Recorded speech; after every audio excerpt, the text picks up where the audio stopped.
My name is Konrad Maj. I am head of the Humantech Center at SWPS University. So today's topic is cyborgization.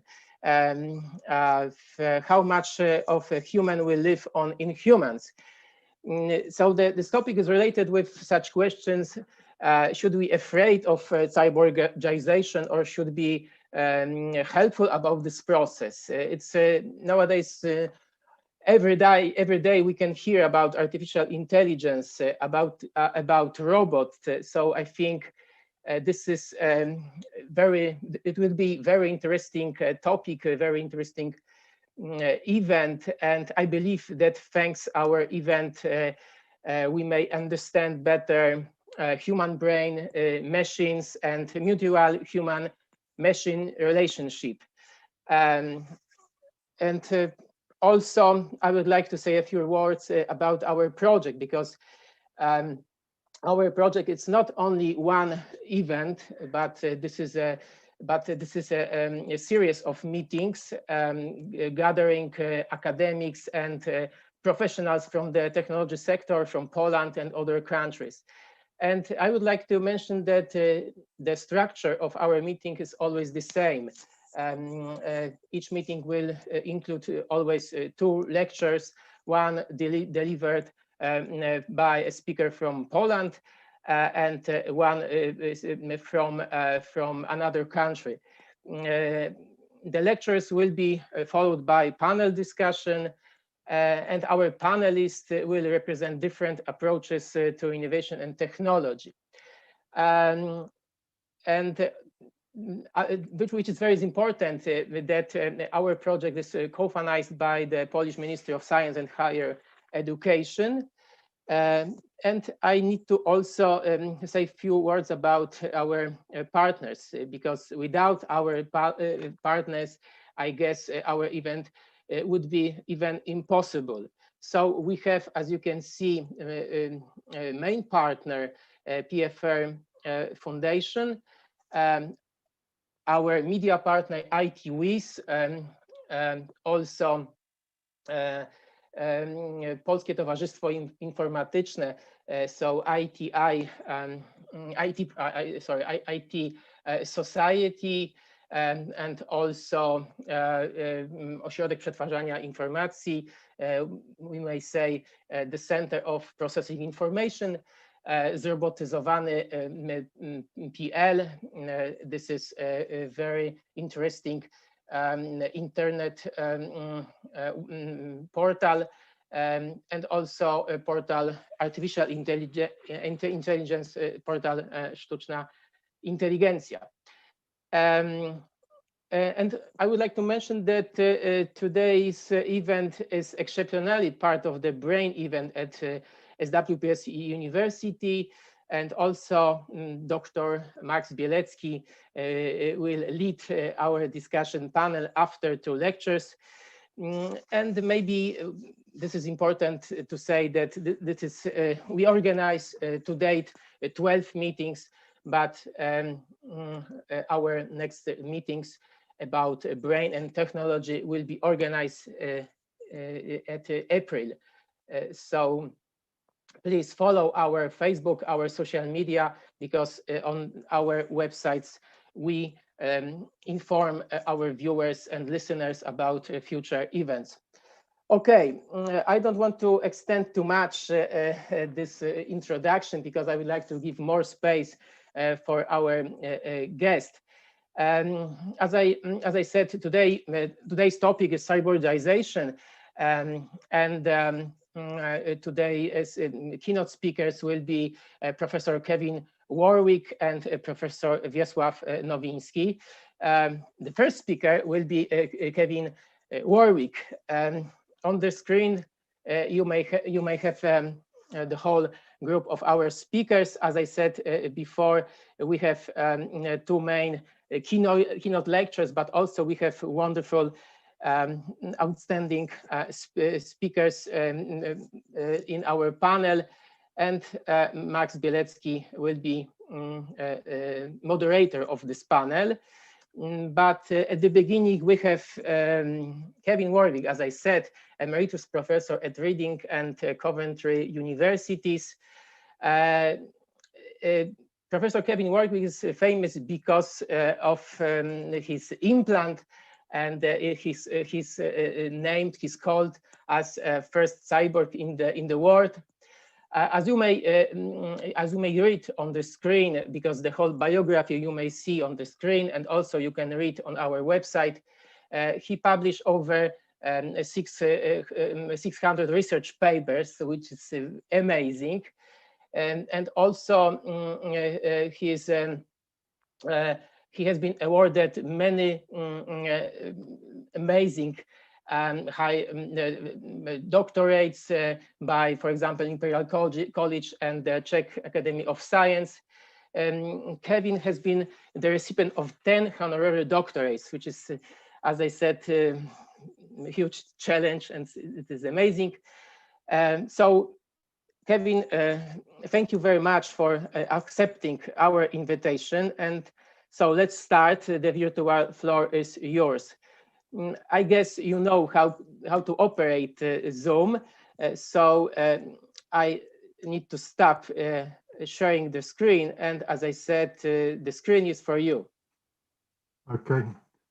Thank you very much. Yes, I will get my screen up and running.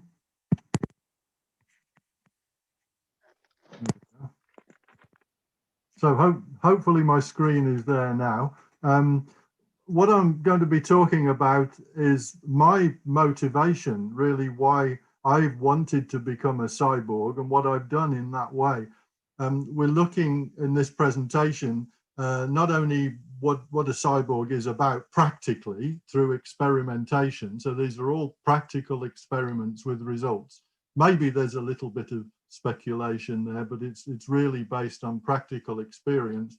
And I will try and flavor in the presentation how that is changing a little bit, maybe, or not too much, or maybe quite a bit, what it means to be human, for both now and in the future. So it's really just a bunch of experiments, and I'll describe what happened with them and how it felt and how it worked generally. But overall, it's really about merging humans with machines. That's what a cyborg is, a cybernetic organism, part human, part machine, or part biology, part technology. So it's all to do with actual mergers. The first one I want to talk about, now it's called biohacking. And there's a whole group of people that try this, but at the time, I was the first human to try it. Here's a photo of me with my doctor, and what he's doing, you see in the forceps, he's got there a little implant that he's putting into my left arm. It wasn't meant to be implanted, but that's all we had at the time. And it's something that's called an RFID, a radio frequency identification device. This is a close-up of it, not the thing on the left-hand side, but on the right-hand side is the actual implant. You'll see essentially how it works. Half of it is a coil of wire.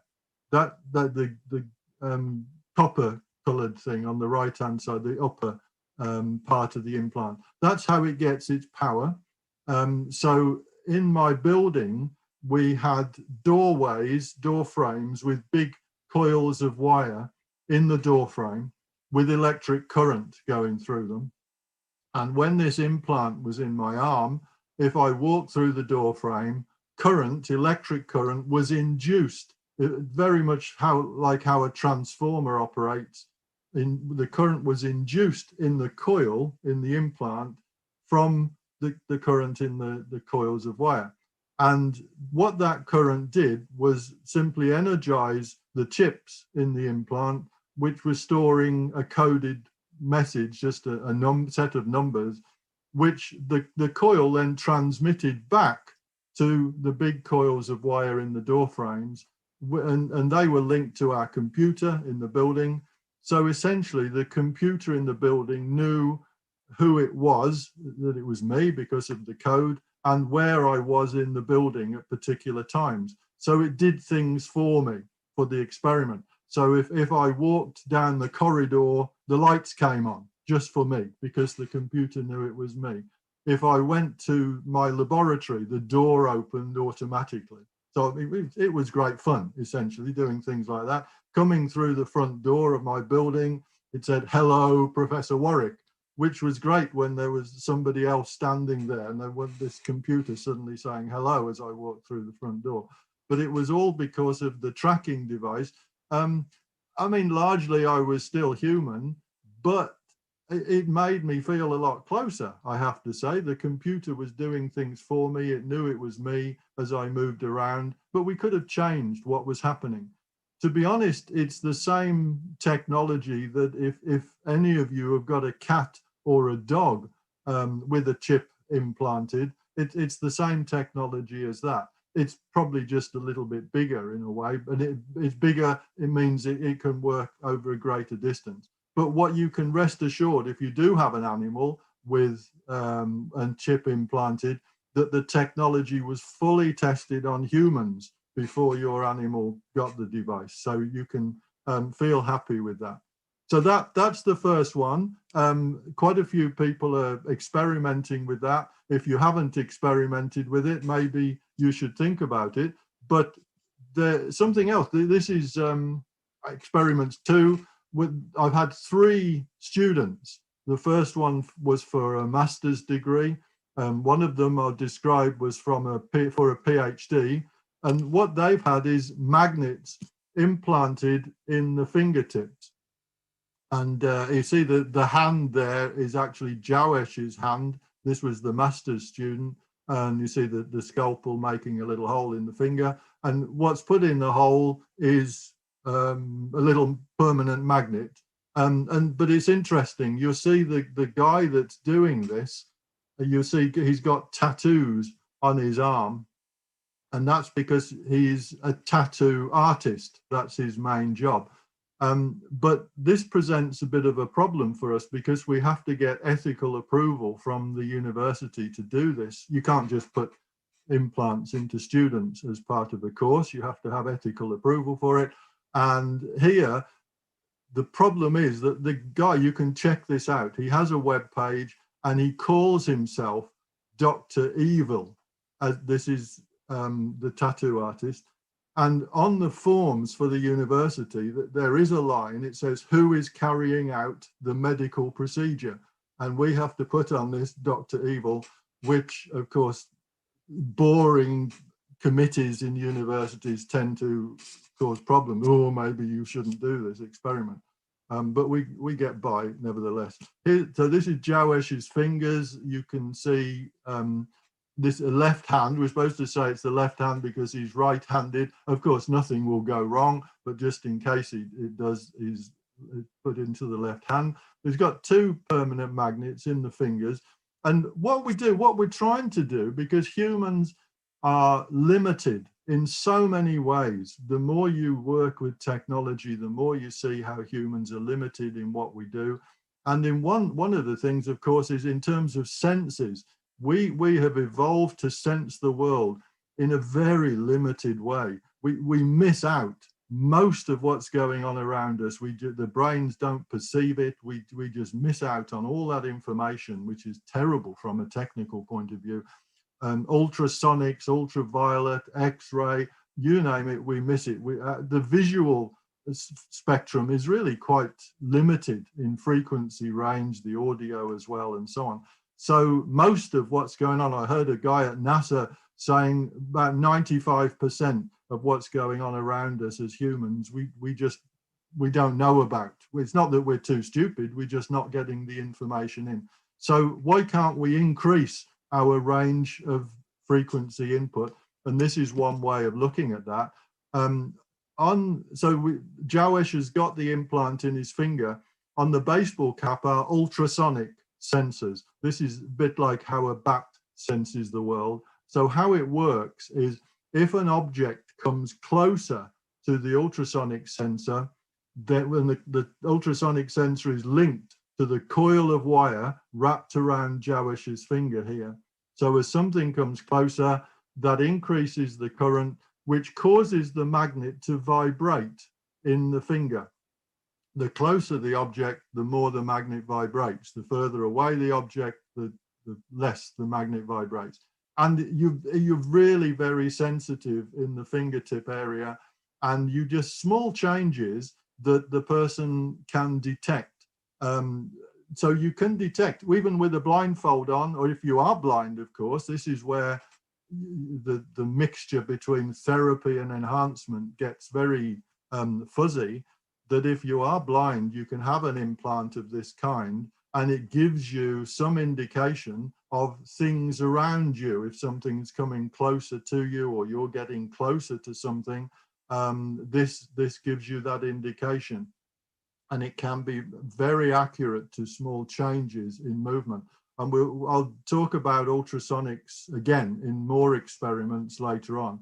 But largely, again, this is a small change, perhaps altering the senses in some way or increasing the range of sensory input. But largely, you're still there as a human, and there is not such an enormous change. The next experiment I want to talk about is very different, to be honest, but it's another mixture, particularly of biology and technology, and particularly can be of humans and technology. And that is taking brain cells and growing them. For experimental purposes, we tend to use rat brain cells, largely because rat brain cells from scratch, when they're learning, will learn everything they're going to learn in 1 or 2 months. Whereas human brain cells, of course, take 20 years and then still more to learn. So, and for experimental purposes, it's much better to do the 1 or 2 months. You can write a paper up then. If you leave it for 20, 30 years and it goes wrong, you've wasted quite a bit of experimentation. So what we do is take typically rat brain cells, enzymes, and then on the black rings and the bottom of that dish are gold electrodes.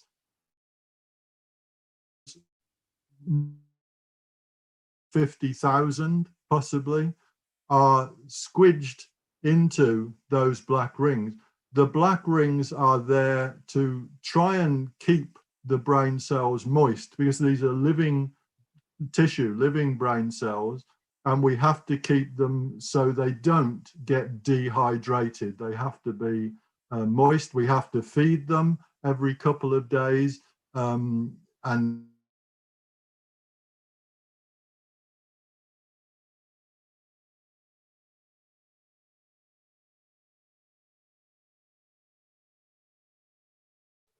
because we've separated them, first of all, the brain at all. But very quickly, it's interesting when you look at them under the microscope, very quickly when you've put them down on the array there, they will grow like tentacles, and the tentacles will the brain. And you can actually see these forming, which is fantastic. And it happens very quickly. But after about 10 days, we comp work that has grown there. And we can then, when you see the little gold squares, we can send electrical pulses, the positive, negative pulses that the brain uses. We can send those to stimulate brain cells in the dish, and then look at where there are pathways in the brain that's been created after about 10 days, and to use those pathways to develop the brain more. And what we do to do that is we give the brain a body. So this is a brain in an incubator, which after about 10 days, we give the brain a body, a technological body. So as I said, the brain cells typically for experimentation are rat brain cells, but they can be human brain cells alternatively. This is the first, just to show you what we do for experiment. All we want the robot to do is using ultrasonics to detect an object, which is the edge of this little corral. It will detect that, and we wanted to do that. We want it to turn right. What we've done is connect it up so that there is a pathway that works some of the time after 10 days, but it doesn't work too often. So when it crashes into the wall, it's not really learning much from that. In fact, quite the opposite. And here it's changing direction. This is just after 10 days. The brain is 10 days old, detects the wall and it turns right. And that is great. When it detects the wall and turns right, that's what we wanted to do. When it detects the wall and doesn't change direction, it's not getting anything from that. But every time it gets right, it becomes a little bit more likely that it will do that in the future, because the way the brain cells work, one brain cell will energize another brain cell, and the more often that happens, that particular pathway happens, that pathway is strengthened a little bit more. Physically, the pathway gets strengthened, so it's more likely to happen in the future. So you can see here how the brain is after 10 days. And it's what we want it to do some of the time. There, it got it right. But often it gets it wrong and crashes into the wall, which is not what we want it to do. So what I'm going to do now is skip ahead. This is the same robot, as you can see, the same brain, and but the brain is now 2 months old. So what it's been doing for 2 months is, for 1 hour a day, is doing what you were just looking at. And importantly, every time it gets it right, it strengthens that particular pathways which bring that about. So now it's doing largely, this is a perfect example. This is what when you're at MIT, here's one we did earlier, here it is working, but this is the robot working.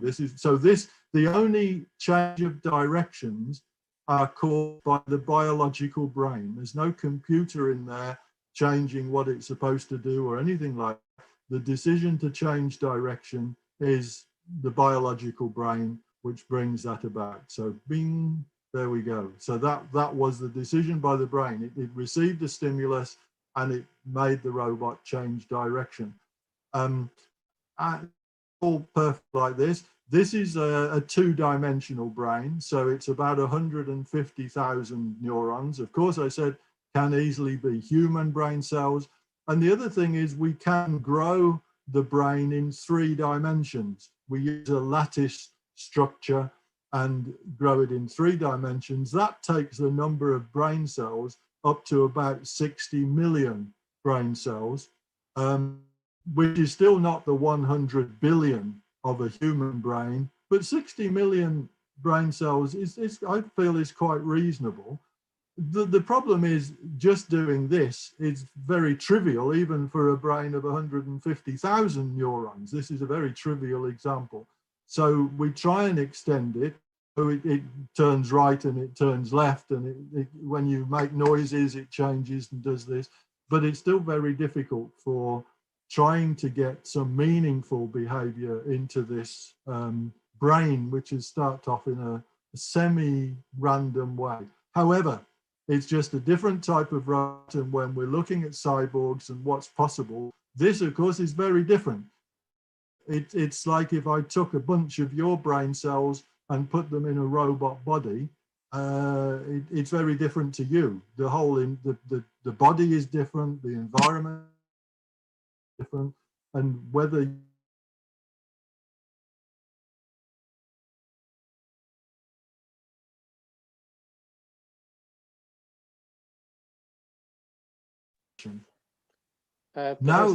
Professor Warwick, I'm afraid that we have some problems with connection, so maybe it will be better if you switch off your camera, because sometimes we have problems, we can't hear you. Something is wrong. Maybe this is a problem of connection speed. So can you, thank you very much.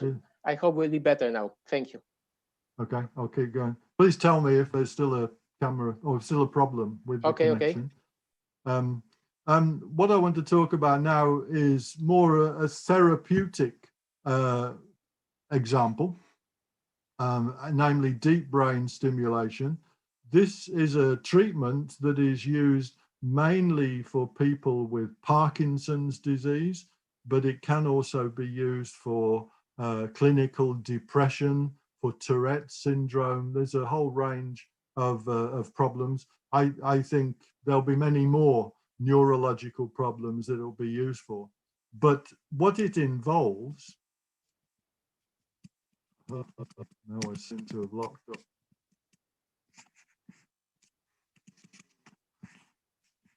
Sorry about this, but my we suddenly come into burst into life again. There we go. What it involves is for the surgeons, and we're working hand in hand with the surgeons on this.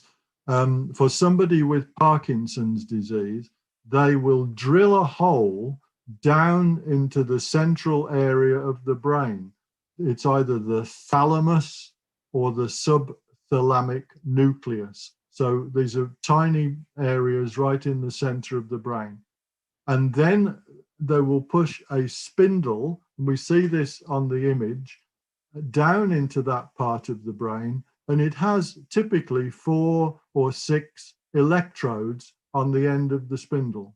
And when the spindle is positioned in the person's brain, then electrical stimulus is applied to counteract, to stop the effects of Parkinson's disease, typically the tremors or the muscle locking that you get, that the muscles will lock up. And this electrical current will stop that.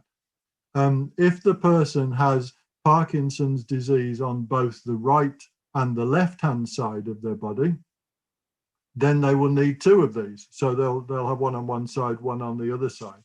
So what we're going to see, first of all, is this in action. We'll see the patient. Here he is. So this is an actual patient with Parkinson's disease, and he's received 2 stimulators, one on the left side of his brain, one on the right. They're not switched on at the moment. This is him without the electrical current stimulating his brain and without any chemical treatment, the dopamine, which is used typically. But as you see, he can't really stand up himself without the help of somebody. He can't walk. His muscles are just locked in position. And he's finding it very difficult to move. His arms are trembling. He can't focus. So he's not really able to look after himself, essentially. If he goes to the toilet, he needs help from somebody for him to do that, which is not pleasant. And here we see the tremors are obvious. Now the assistant will switch on one of the stimulators. They're positioned at the top of his chest, where we have a lot of room for putting things like that, pieces of technology, and with wires going underneath his skin into the stimulators positioned in his brain. And so one switched on, and you'll see what happens with the tremors in a second. It takes a few seconds for it to work through to get into the brain. So this is purely electronic stimulation of the brain. There's no chemicals involved in this. And you see the left-hand side as well. Suddenly he feels free. And this is just taking his brain and applying electrical pulses to particular regions of the brain. And almost, do you want me to do that? This is something he couldn't do before because the arms were just tremoring too much. So do you want me to do the other side? He will ask if I have to. Should I do the other side? Do I really have to do the other side? And but he will do, just to show the difference. There we are. And so the thing to take note of here is that part of his brain is now a computer, is a system that is, in this case, just stimulating his brain. But where we have gone with this now, with surgeons at the John Radcliffe Hospital in Oxford, is to, sorry you can't see me now, but with John Radcliffe Hospital, we're applying artificial intelligence techniques. So the pulses from the person's brain, we take from the electrode. So not only applying electrical current into the brain, we can record the electrical pulses in the person's brain, feed them into a computer system, an artificial intelligence system, which then looks at the signals and decides when to stimulate the brain and when not. Now, the point with this is that the artificial intelligence system can be in a completely different city. It doesn't have to be in the same room at all. And we can do it via the internet if we want to. So what it's talking about is that the person with their human brain mainly can be in one place, but part of their brain can be via a network in a completely different place altogether, which is making artificially intelligent decisions based on what it decides itself as to what they're going to do and how their brains are going to operate in this specific limited fashion. Now, the final area I want to look at, which is the main one of interest for me, is looking at taking some possibilities that you could call superhuman, we don't have them, and trying to improve what we have as humans or give us new things that we don't have as humans. So, for example, memory. As you get older, your memory goes. I know when I go to meetings, people come up to me and say, "Hey, Kevin, how do you remember me?" And I say yes, of course, but I probably don't. And as I get older, the memory goes more. Wouldn't it be great if we could outsource our memory? Or if I go down to the third one, senses, we've talked about before. We have a very limited range of senses. Why can't we sense in all sorts of other different ways, understand the world in a much more complex way? For me, though, the biggest one of these is communication, that as humans, we are so poor at communication. It's unbelievable that we have in our brains highly complex signals to do with emotions and feelings and all sorts of thoughts and understanding and so on. And if we want to communicate those to somebody else, we translate them to mechanical pressure waves, that this is speech or touching keys on a computer and so on. And then the person has to take them back in again into their brain. And of course, the signals are hardly related to where they started off from. Even if you've been married for 20 or 30 years, your spouse is saying, what do you mean by that? I don't know, which is ridiculous, really. We should be able to understand emotions and feelings, not just coded mechanical pressure waves.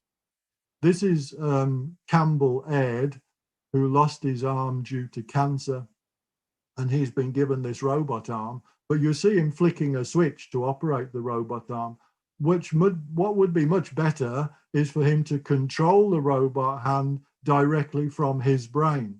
But that needs an interface from his brain down his nervous system to the wires and back the other way. And that is really what I have been working on, my main line. If we have such an interface, I'll go back to see that one again. If we have such an interface, then great. Somebody can control their hand or legs, whatever they happen to have, or the artificial arm or leg. But that's looking inside the box. If you're getting brain signals going down onto wires, you can send them where you like. So it doesn't have to be an arm. It doesn't have to be a leg. Your body can be completely different. It can be via the internet. It can be a building. It can be a car. It can be in a different country or on a different planet. So our concept of the body will be very different in the future as a cyborg. This is me on the operating theatre in Oxford, at the Radcliffe Hospital. And there were 4 neurosurgeons involved. 2 of them we can see there because it was research from a surgical point of view as well. And this is what I had implanted. It's called a brain gate. It was actually implanted into the nervous system in my left arm. We can see there are 100 spikes. There are electrodes on the end of each of the spikes. The spikes are about 1.5 millimeters long. The nervous system in your arm the median nerves, the main bunch of nerves, are about 5 millimeters in diameter, the whole bunch of nerve fibers. So this went in, or getting on for halfway into the nerve fibers. So it was hammered in high velocity to try and reduce damage to the nerve fibers, to make a connection, essentially linking my nervous system to the computer and the internet bidirectionally. So signals on my nervous system could then be transmitted to the computer, and signals from the computer we could transmit down into my nervous system that my brain could make some sense of. And we did a bunch of experiments. The first of them here, this was the ultrasonic experiment. So you can see me there with a blindfold on, so I had no visual input, had ultrasonic sensors, as we saw before with Jawesh, the student with magnets. But in this case, as the signals changed by the ultrasonics, they were being played down into my nervous system. Now I was receiving pulses of electrical current, and the pulses came at higher frequency the closer an object was. So as an object came closer, my brain was receiving pulses, ding, ding, ding, ding, ding, ding, ding. And if objects were further away, so ding, ding, ding, until if something was far away, there was hardly any pulses at all. And essentially it took me about 2 weeks to train my brain to recognize the pulses, so not long in the circumstances, but then doing the ultrasonic experiment, it was just a case of doing it. I mean, my brain knew what was happening. Our brains, we're fortunate, our brains are quite clever, and it was good fun. I had an ultrasonic sense, which our brains can adapt. We can have other senses, such as this anyway. This is my wife, and she has some jewelry that a student at the Royal College of Art put together. And the jewelry changes color from red to blue. And how we connected it up, it was linked to my nervous system. So my nervous system was controlling the color of my wife's jewelry. So if I was calm and relaxed, which is easy to detect on the nervous system, so my wife's jewelry was blue. And if I got excited, then her jewelry started flashing red. Now, the beauty of this was, well, it worked quite simply, but my wife works in a very different place. She's in an office. She's not in the same place as me. So if you can imagine, there she is in her office. The jewelry is blue, right? He's not doing anything he shouldn't do. And then the jewelry starts flashing red. What is he doing? And who is he doing it with? So I don't know, it was such a good idea, that one. The next image was taken at Columbia University, New York, and there we linked my nervous system to the computer, to the internet, and linked up to a robot hand. I don't know if you can see on the computer screen, it was a back across in England to Reading in the UK, near Oxford in the UK, where we had a robot hand. So what was happening there? I opened and closed my hand in New York, in Columbia University, and my neural signals from my nervous system that we picked up were transmitted across the internet to also move the robot hand. So I had a third hand in a different country via the internet. There was about a third of a second delay, which wasn't too bad at all, and then third of a second back the other way. On the robot hand, we had fingertip sensors, so like a touch sense to detect grip. So we were able to put an object into the hand, and I could feel how much force the robot hand was applying to an object. So I would open and close my hand, which opened and closed the robot hand as well. And the robot hand gripped an object, and I could feel how much force the robot hand was applying to an object.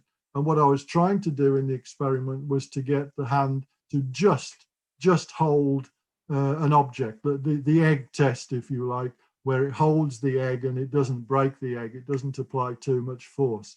And that's exactly what I was trying to do. And again, it was by the pulses of current. As the hand gripped more and more, so my brain was receiving more pulses. As it gripped less, so the hand gripped less. But it does mean that in this case, you can see my brain was in one place, and as a cyborg, my body, part of it, the robot arm part of my body, was in a completely different country. This is my wife again, and she helped. This for me was the most important part of the experiment. And she had 2 electrodes pushed into her nervous system. And essentially we linked our nervous systems together. So when she moved her hand, just opened and closed her hand, signals were sent across to stimulate my nervous system. And if I opened and closed my hand, signals were sent to stimulate her nervous system. So what we were doing was a very simple telegraphic form of communication. If she opened and closed her hand, dunk, dunk, dunk, my brain received the signals, dunk, dunk, dunk. So it was like a telegraphic communication, which of course, when we do it in the future, not just nervous system to nervous system, but brain to brain, then we got basically some form of thought communication. Now this guy, after I'd done the experiment that I've just described, this guy was injured in a car accident. This is in the US, and he received exactly the same implant that I've just been describing, the brain gate, but in his brain, in his motor cortex. And that was linked to the computer, and he was able, although he couldn't physically move because of the accident that had caused a break in his spinal cord, he could think about moving still, and those thoughts were picked up and caused a cursor on a computer screen to move around. So he could select objects on the computer, turn the heating on or off, effectively just by thinking about moving, and the signals were used for him to control his environment. And subsequently, it's been used to help people feed themselves with a robot hand and all sorts of things. So the thoughts about moving are used in a different context, in a different way. But to draw things together, I think therapy will certainly develop the technology and is developing the technology, and we'll see things move forward in all sorts of different ways, particularly as we've seen for movement one way or another. But for me, the big one, which will change things, is when we start to communicate directly from brain to brain. Questions there I have: will we still want to communicate by speech at all? What's the point if we can think to each other? And how will cyborgs who are communicating just by thinking to each other, how will they regard humans that are still communicating in a very old-fashioned, pretty mechanical way, which I find it embarrassing we still communicate like that. So thank you very much. I will stop my share. Thank you so much, Kevin. So at the beginning, warm greetings to your wife. Amazing necklace, I have to say. Thank you. So your talk was about 2 aspects of modern technology, and we see now that this technology can help us to become, let's say, superhumans.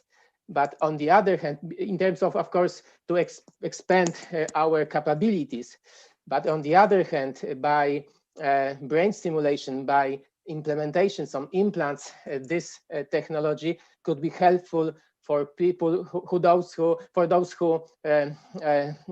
are sick, who needs some medical treatment. So because of this, thanks to this technology, we can diminish some, I guess, medical problems. So thank you very much once again. Let's see on the chat box, because maybe we have some questions, but I don't see any questions for now. So maybe later will appear some questions. So now, so let's move to our next speaker. Of course, during our panel, I guess we will have maybe more questions. Maybe discussion will continue. Okay, so our next speaker will be Professor Wiesław Nowinski. But Professor Warwick, can you, because we would like to use a screen, so can you, oh, now we have, yeah, I can do it, okay. Every time I'm use Meet Google, so operating Zoom for me is more complicated. Okay, so as I said before, now we have the time for next speaker. Our next speaker will be Professor Wiesław Nowinski, and the title of the presentation is Atlas Enabled Neuro Application. I did it my way. Professor Nowinski is a scientist, Polish scientist, innovator, entrepreneur, pioneer, and visionary. Science, medicine, art, bridge builder, creator of world's most gorgeous human brain atlases. Of course, we have lots of important information, but let me to single out only a few details from this biography. As you can see, he has published similar scientific publication to our previous speaker, almost 600 scientific publication. But also we need to stress that he created 35 brain atlases products, licenses to 67 companies and institutions distributed to about 100 countries. And he received a lot of awards, 30 from leading medical societies. And so, as you can see, we have our next speaker is also very rewarded and strong in science. Professor Wiesław Nowinski, the floor is yours. So please share your screen and start presentation. And also, thank you very much for accepting our invitation.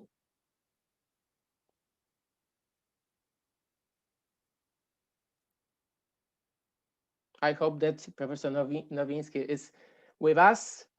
Yes, I am here. I'm trying to share the screen. Okay. And it looks, it should be this way. Okay.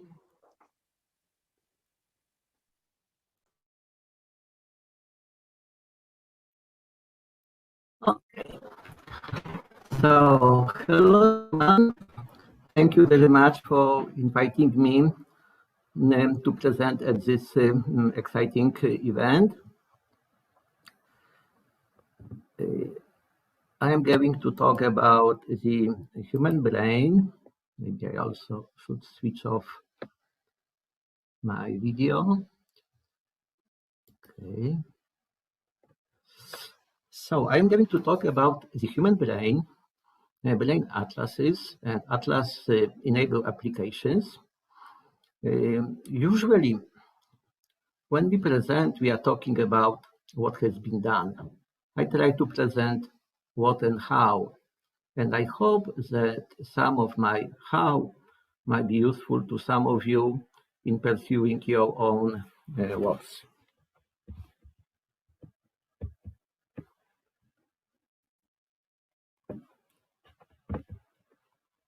About a quarter of a century ago, I participated in a similar workshop in India about breakthrough surgical technologies. The other speaker was the famous Rick Satava. My presentation was about virtual reality in neurosurgery. And I show the solution, which is named Brain Badge. It's Atlas Enhanced Dextrose virtual reality with 3D natural interaction and hand-eye coordination. So you have some illustration here. So this is a scan in the form of a triplanar brain atlas of deep structures, the electrode inserted into the brain. Kevin talked about deep brain stimulation, so this is exactly a procedure for deep brain stimulation. But what was important here is that it was a virtual reality environment with two hands, a natural interaction, and surgery planning. Then we extended it to more complicated surgeries like craniotomies, skull-based surgery, vascular surgery, tumor-based surgery, and developed a device called the dextroscope. But my major breakthrough happened not during the plenary session, but afterwards. Two persons came to me with congratulations. I was curious about their feedback and asked, what do you do? We are rural surgeons.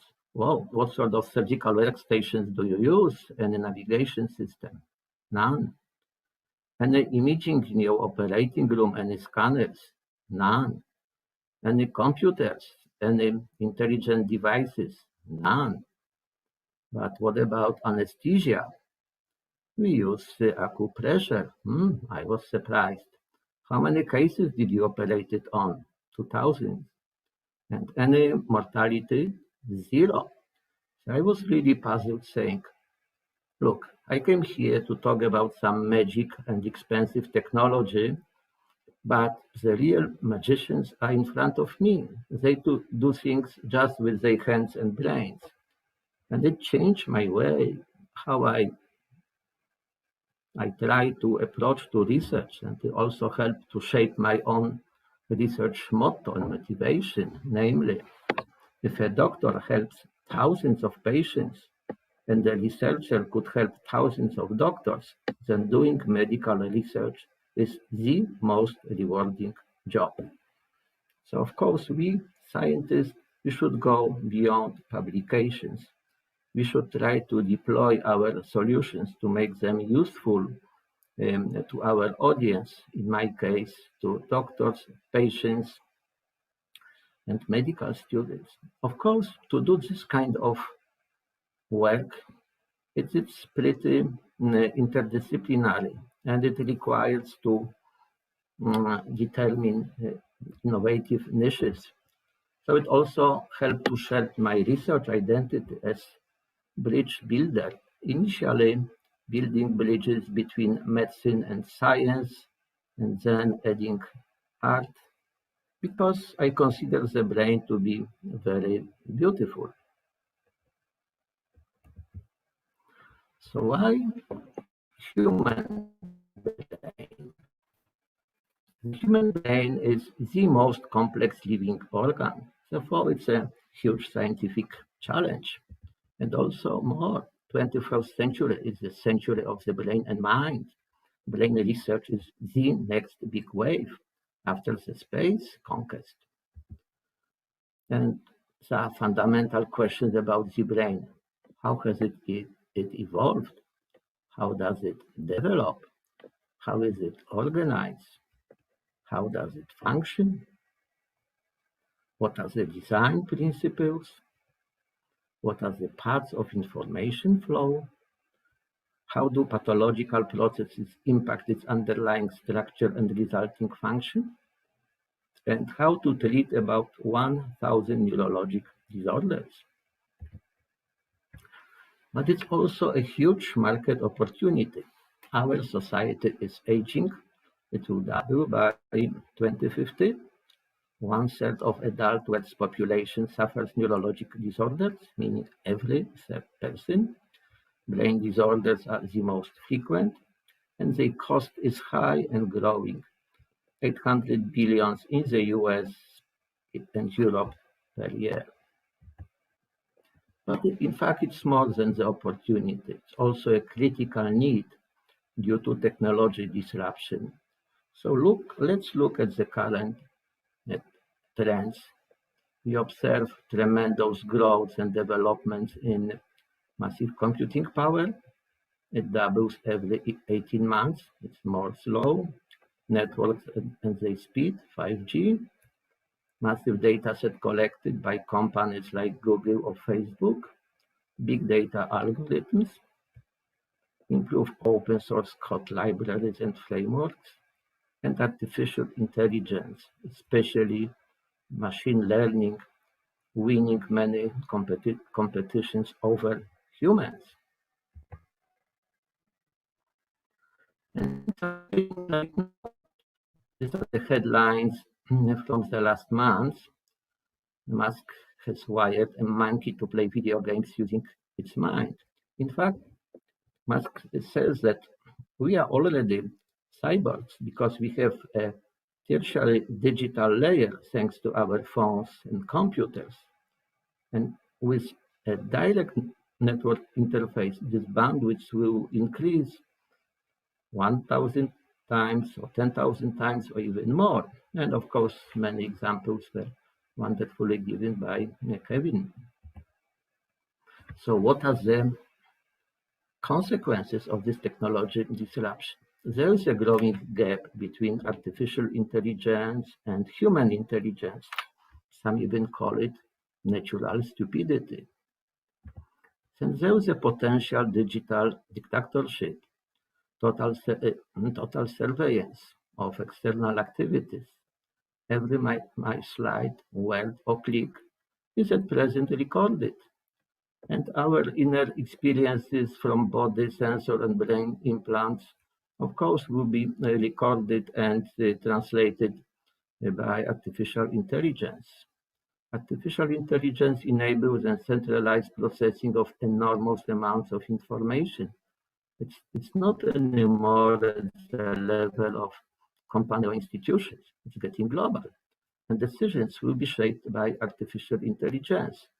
Still, we are going to have governments, politicians, investors, bankers, but they'll be giving options ABC by the artificial intelligence. So basically, AI will reflect views of technology than human. Fortunately, despite an immense power of artificial intelligence, its use will depend, at least so far, on human consciousness. So I think there is a big dilemma. Technology or brain? First, technology development or brain research, or at least shall we have the same funding for both? Or shall we focus on faster and faster solutions and smaller and smaller devices than deeper and deeper understanding of the human brain? I think that to counterbalance these threats and better understand human potential, we need to do more research to understand how the brain works at molecular, cellular, and circuit levels, and in particular, how information is encoded and processed by the dynamic activity of specific neural circuits, and how neural encoding and processing leads to perception, cognition, emotion, consciousness, subconsciousness, and behavior. Therefore, wise countries invest in brain research, like US, multiple projects, EU, the Human Brain Project with €1 billion, China, Japan, Canada, Korea, Israel.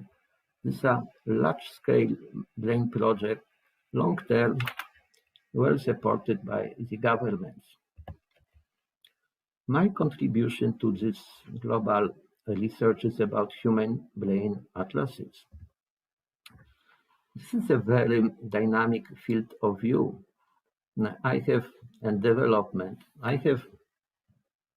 classified, distinguished 4 generations of brain atlases, and the latest generation develops in multiple directions in terms of scope, parcellation, modality, plurality, scale, ethnicity, abnormality, and combination of them. The applications of brain atlases are growing and functionality is extending. What is a human brain atlas? Traditionally, it's considered as a collection of brain maps or database. My definition is a tool to gather, present, use, and discover knowledge about the brain, and also the engine to develop Atlas-enabled applications. So typically it's a sort of brain models, images, cross-sections, or surface or volumetric models, but I extend them with knowledge database, with tools, and more importantly, with clinical results, which allows for dynamic extension of these brain models. Human brain atlases, they have great potential. They facilitate learning, researching, exploring, understanding, diagnosing, screening, decision-making, treatment, and outcome prediction of the human brain. And I'll be showing examples for that. So with my team, we have developed certified brain atlas products, of course, are developed from a research lab, and several prototypes, which are grouped into 3 families. This is our first generation of brain atlases. The atlases for various applications and to various users. There's also a version in Chinese. Feedback from our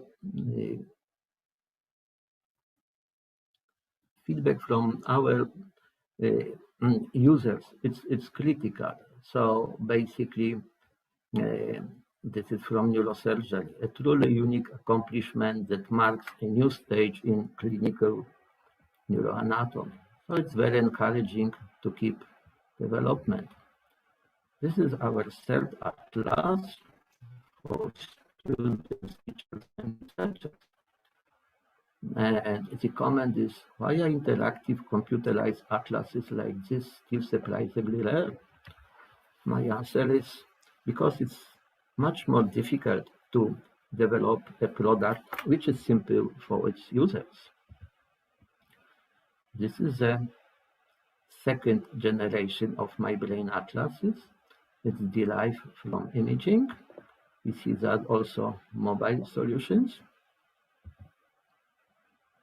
So what I have done, I have scanned my brain at different scanners, including magnetic resonance from 1.5, 3, and 7 Tesla, and computed tomography, and converted everything into a 3D model. This is an illustration, a person being scanned, converted to the virtual model of the brain, extended to the head and neck, and the model has been divided into about 3,000 components, and it's possible to build any scene of interest from those components, like from Lego blocks. Again, feedback is critical. This is from neuroradiology, the most impressive tool for learning neuroanatomy.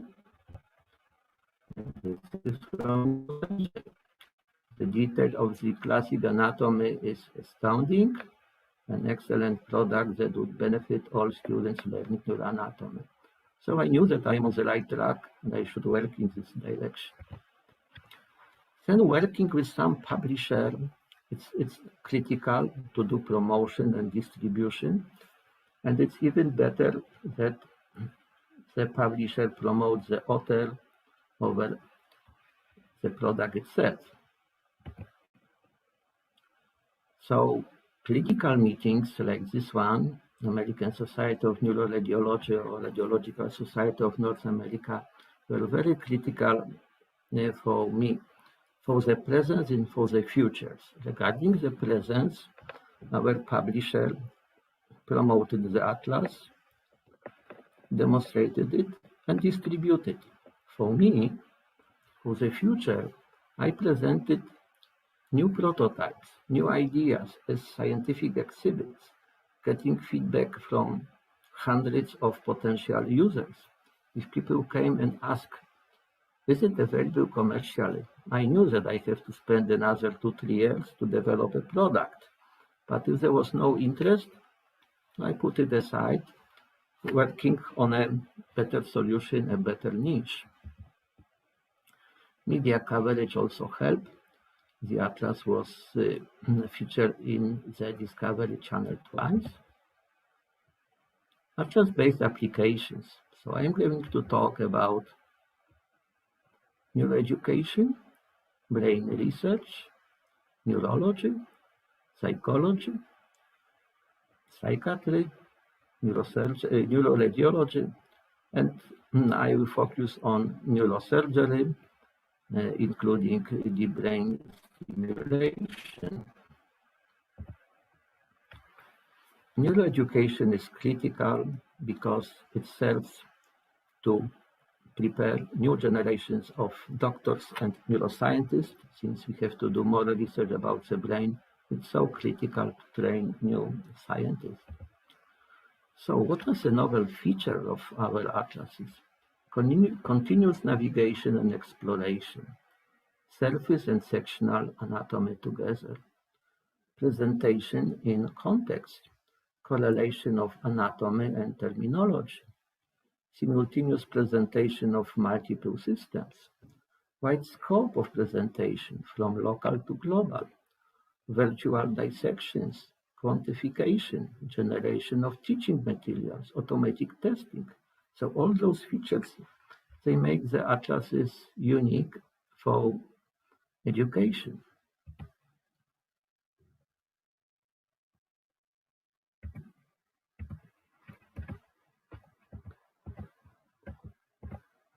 And the feedback, as usual, critical. This is from Dr. Cardozo, who is Associate Dean for Graduate Studies at Harvard Medical School.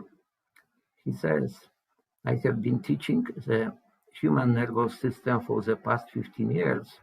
Prof. Nowinski's Brain Atlas is by far the finest which I have ever seen. It is in all respects wonderful. Again, this kind of comments are encouraging to keep developing new editions. But still, those wonderful atlases are not available for everyone, and many potential users in less fortunate countries, they cannot afford to have them. To make them available for everyone, I have basically extracted the content from those atlases and design and develop now in Brain repository, which contains brain image gallery. It's web-based, completely free, with over 5,000 images of the reconstructed brain with head and neck. They are organized in 6 galleries and 440 albums. They have very unique features like systematic design with image sequences. So these are not single images, these are sequences of images. And I can build multi-tissue classes from 26 primary tissue classes and 199 subclasses. So these are the component classes, 26 classes. So from those classes, as from building blocks or subclasses, I can build more sophisticated images. I use appearance image sequences with non-parcellated and parcellated images by color, unlabeled and labeled images with various color maps, for example, different labels for gyri and sulci. So these are unparcellated, parcellated, labeled. These are, for example, gyri labeled, sulci labeled. So it's a sequence of co-register images. Another sequence is context image sequence. So it presents surrounding context. So we have brainstem, having deep structures, the ventricular system, white matter, and gray matter. And it looks that the concept works. Just a recent website, and this is a visitor map. So the most visitors are from India and Egypt, but there are also visitors from really poor countries like Nepal, Afghanistan, Sudan, Tanzania, Guatemala. I never met any representative from those countries at big clinical meetings. Here they can access this repository for free. Brain research.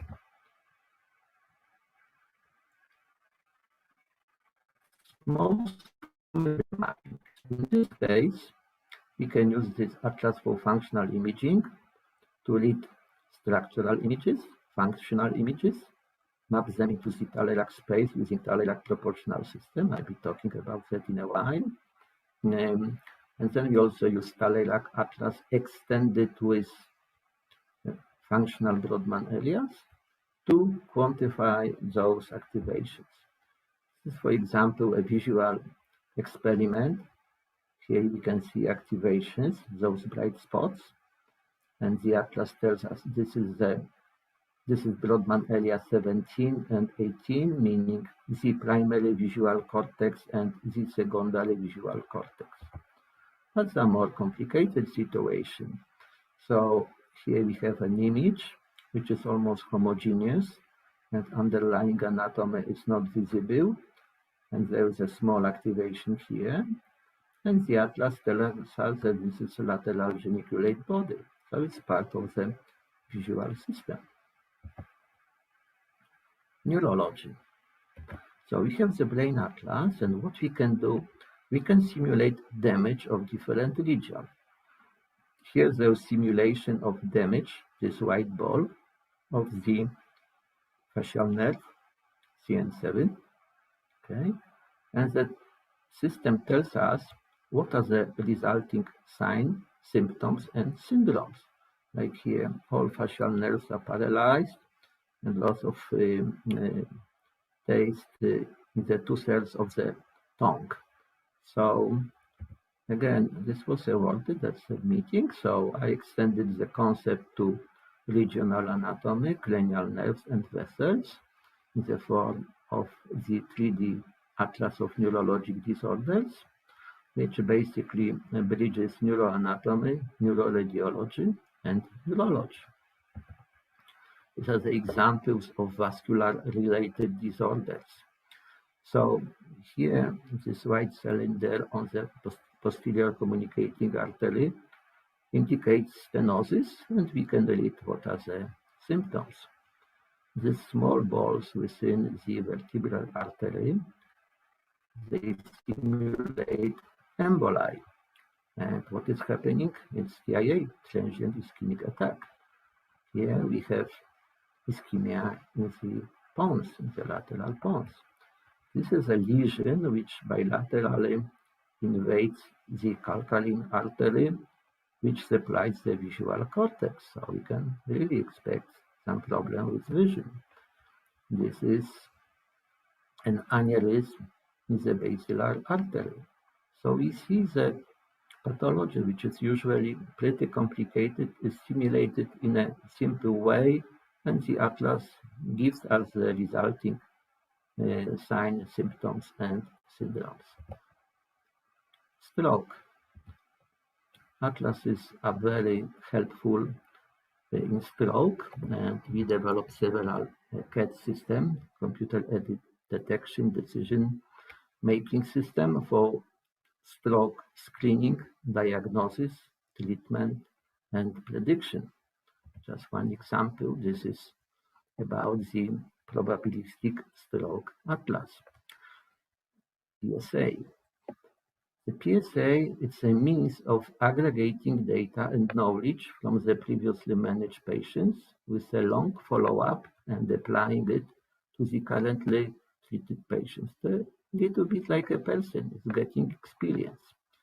So PSA forms a set of 3D volumes, and each volume can be processed, analyzed, and visualized. And they can be useful for outcome prediction, diagnosis, and knowledge discovery. So this is the algorithm, how we calculate it. I take any parameter, it might be a number. Then for each case, we have a population of cases. I contour the infarct, normalize all of them, and assign to the normalized contours this value of these parameters and aggregate them. The simplest way of aggregation is by average. Of course, I'm giving here publications, so those who are interested can go and look into details. So these are some maps. This is, for example, modify ranking scale. This is a stroke scale at day 7. So this is a map generated. And we have also MRS at 1 month, 3 months, half a year, 6 years. Barter index is another stroke scale, again, 1 month, 3 months, half a year, 1 year. NIH stroke scale, it's a scale which is measured at admission. This is, for example, hospitalization time. This is stroke frequency map. So any numeral parameters can be converted into probabilistic stroke atlas maps. How we can use them? So let's say there is a patient. We contour the lesion, the infarct, meaning this tissue which is already dead.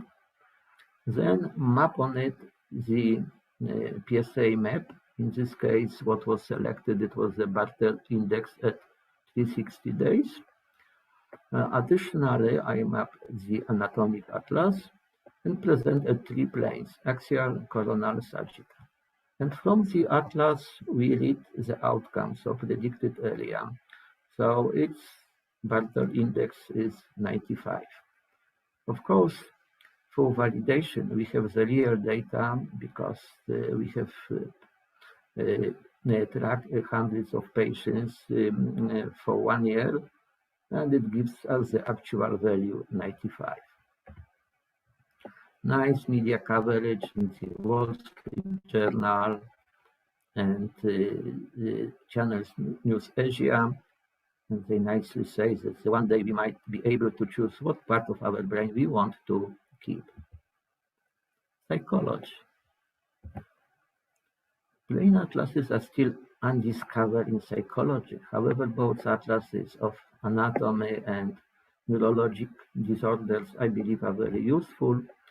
The potential use is for psychologist student education, patient and psychologist communication, and support neurologists in patient treatment. Psychiatry. This is schizophrenia study. In schizophrenia, the changes are in white matter. So we used imaging, magnetic resonance imaging. This is the scan here. And diffusion tensor imaging showing the changes in white matter. Then the doctor can map the atlases on the scans and compare left to the right hemispheres. Patients to healthy control, and also for the patients, we study patients with passivity and with no passivity. So the doctor can select structures of interest from the atlas, and the atlas automatically quantify and compare the regions and give the results. So the atlas facilitate automatic analysis. Neuroradiology. Again, feedback from Dr. Osborne. She is considered the most distinguished neuroradiologist. She authored over 60 books, and she says the world's most advanced human brain atlas. With this incredible software, you hold the future in your hands. And it's really something because basically she also co-founded Amersys now in Elsevier, and Elsevier is a competitor to our publisher Time. So it's really very encouraging. So I have proposed 9 scenarios how the atlases can be useful in neuroradiology. So some examples here. This is PET scan. PET meaning positron emission tomography. It shows glucose intake, so it's a functional image. But we see that an underlying anatomy is very poorly described. So what we can do, we can map on this scan the brain atlas, which is color-coded and additionally labeled, and get parcellation and labeling of the anatomical structures. This is another example of a lesion which is deeply positioned here. So if you ask the radiologist where the lesion is located, the answer is in the thalamus. But in the thalamus, we have about 150 nuclei, and every millimeter counts because this is our sensory relay. So what we can do, we can map the atlas with a high parcellation, and it tells us which nuclei are involved in this lesion. This is another example of scanning using 320 detectors, Rose detector CT. So the recent scanners, they contain 320 rows with the detectors. So meaning during one rotation, they collect 320 images.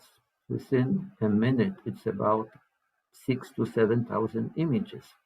So it's impossible to interpret this kind of images by means of standard reading. In case of vascular images, what we can do, we can stack them together and generate the maximum intensity image. And then we can fuse the atlas with the same projection and use the atlas to label these structures in the image. So for example, you can point to any location here, and the corresponding vessels will be shown in this scan. So it helps the neuroradiologists to interpretation, to identification and distinguishing vessel arteries from veins. This is a scan with a big brain tumor, this one. So a doctor knows normal anatomy. But what if a tumor distorts this anatomy? How the surgeon is supposed to operate, because this anatomy is unknown to him? So again, we can use the atlas and map it against this lesion and get the data fully labeled or labeled and parcellated. Neurosurgery. So working with the best, it's really critical, and I believe I had some luck to work with really wonderful neurosurgeons. So this is my meeting with Dr. Yasser Gil, who is considered the neurosurgeon of the 20th century, and we discuss our atlas of white matter. This is Dr. Roton, who is number 2, and he published a wonderful Bible about cranial anatomy, which I also used when working on the atlases. And in his statement on our product, he says, this atlas sets a new standard in both neuroeducation and operative planning. Dr. Richard Buchholz, he is developer of the Stealth Station. This is the best surgical workstation manufactured and distributed by Medtronic, the biggest medical company. Dr. Benabit, I mentioned earlier, Dr. Taleyrak, one of the greatest functional neurosurgeons. He with Dr. Tourneau, they developed brain atlases. They are here. Taleyrac transformation I use in brain mapping, Taleyrac landmarks, and Taleyrac coordinate system. So Dr. Taleyrac wrote the foreword to our first brain atlas, and we use digital and enhanced version of his atlases, and this is the demonstration of this first atlas to him in Paris. And Dr. Benabit, who is a student of Dr. Taleyrac. I think Kevin also showed him for a while in his video. So he is the father of deep brain stimulation, pioneer in neurosurgical robotics, Neuromed and Surgiscope. He is within 17 greatest medical contributors of the 20th century. He got American Nobel and was, of course, nominated to Nobel Prize in Medicine. That's one of our working meetings at the neurosurgical conference. And in some of the opinion statement about our atlases, he basically wrote, we are witnessing the advent of the functional neuroanatomy of the 21st century. Okay, so some applications, stereotactic and functional neurosurgery. So the procedure is frame placement, radiology imaging, computer planning with atlas-assisted possibility, and surgery proper with insertion of electrodes to do neurophysiological localization, and then insertion of DBS, deep brain stimulator, and neurologic follow-up. Kevin very nicely shows the examples of deep brain stimulations. So having the atlas, it's one story, but making it useful to your community is another story. And here I had to build a bridge between neuroanatomy and neurosurgery, and I have proposed how to use the atlas in stereotactic and functional neurosurgery, how to map it on the scan, and how to do targeting. Another issue is where we shall publish. So most of researchers publish in some research journals to be cited. But since I have a solution for stereotactic and functional neurosurgery, I publish it in Stereotactic and Functional Neurosurgery journal. And this work was appreciated. It landed on the cover page. Then what are the advantages of atlas used? Typically, we need to use multiple electrodes to do mapping. Yeah, so this approach is time-consuming, expensive, and invasive. I have proposed to let's do atlas-based planning on all three planes, and then employ a single electrode for confirmation. And it looks that many centers are using this approach because it's less invasive, it's cheaper, but also it results in a better outcomes because the patient has to be awake. So after 10 hours of surgery and implanting 10 electrodes into her brain, it's not so easy to give the right answers. Then I extended the concept why to use the atlases only for surgery planning. We can also use for intraoperative support and postoperative follow-up, and again publish in a surgical journal. So these are examples of target planning. So this is globus pallidus interna on the coronal section. This is globus pallidus interna on the sagittal section. We can also show structures in 3D to give the surgeons 3D relationships. This is planning of electrode insertion. So there is a target structure. This is subthalamic nucleus. And here there is trajectory with marked the electrode and its position. And the atlas gives me all structures which are intersected when inserted into the brain along this trajectory. So the neurosurgeon knows better what are the structures, what are the surrounding structures, where currently the electrode is or will be located. This is another target. This is the nucleus of the thalamus, ventro-intermediate nucleus. And this is globus pallidus interna, another target. These three targets are very popular with the STM, probably the most frequently employed. Then the atlas can be used for post-operative assessment. So this is thalamic stimulation. VIM nucleus is highlighted here. This is the axial scan, and this dark spot, this is the stimulator. So it looks it's placed pretty correctly. This is pallidial stimulation. The coronal view, again, this darker region, this is the stimulator, the DBS, it looks good. But look at the coronal, at the axial plane here.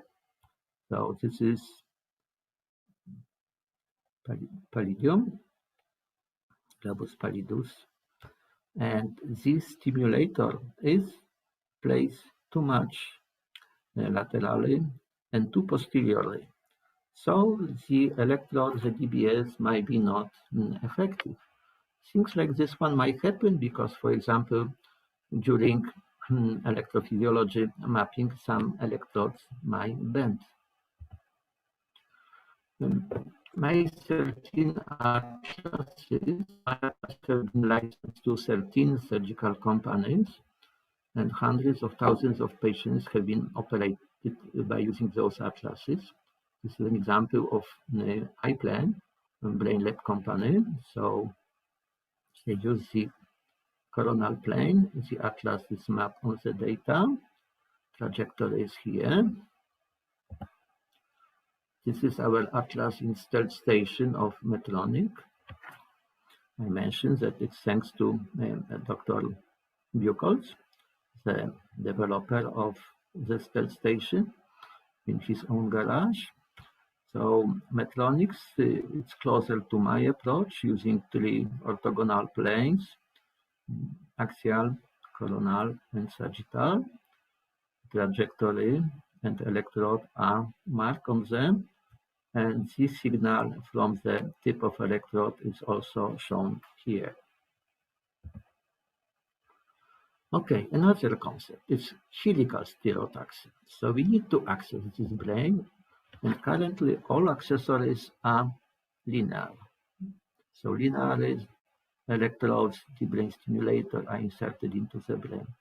What if we use curved instruments, like, for example, helical instruments? They have many advantages over linear stereotaxy: more degrees of freedom, more flexible trajectory planning, wider axis range, less traumatic, multiple lesion biopsy in multiple directions, or new access ways. So this is the illustration of the wider axis range. So this is the skull here.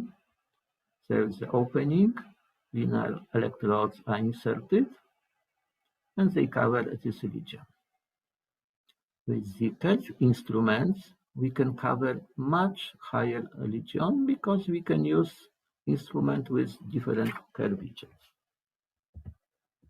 It's also less traumatic, which is a little bit surprise for neurosurgeons, because some first reactions was, no, linear instruments, we have a shorter intersections to the brain than the curve. It's obvious. Line is the shortest distance between 2 points. But let's look at the example. There is a lesion here under the cortex. This is so-called the eloquent cortex, which is responsible for speech. So you cannot access this lesion through the cortex. So usually it's accessed frontally, and the intersection through the parenchyma is long. But with the helical device, you can go laterally. In the intersection through the brain will be much shorter and still safe because it's not going through the eloquent brain. Another example, this is a deeply seated lesion. So the surgeon has to access it from top, and this is the intersection using linear devices. But with the helical, we can go through the interhemispheric fissure and just a short intersection through the parenchyma to reach the lesion. And of course, we can also try to propose new ways with this kind of instruments. Another concept is probabilistic functional atlas. So this is stereotactic operating room environment from Dr. Benabit. So you already know there is some patient, there is a frame, linear electrodes, and there is also a robot which works as a positioner. And additionally, there is intraoperative imaging. One screen is here and the second is below. So the surgeon can observe the location of the brain stimulator intraoperatively on the screen. In fact, from Dr. Benabit, I have three types of data for his complete database of cases: preoperative, intraoperative, and postoperative. Preoperatively, it shows some landmarks in the brain, like the anterior and posterior commissures and the height of the thalamus. So I can use this information for normalization to put all those cases in spatial alignment. Then intraoperatively, we see electrodes with 4 contacts. And again, I have 2 projections. From 2 projections, it's possible to reconstruct this electrode in 3D. And then postoperatively, I know which contact is the most effective. So I can select the most effective contact. So then what I have done is I normalize all cases based on the preoperative data. And from the intraoperative data, we reconstructed the electrodes, put them together. And from the postoperative data, we selected the best contacts. Then the next, all best contacts are voxelized and converted into density. And some color coding is assigned, showing the probability.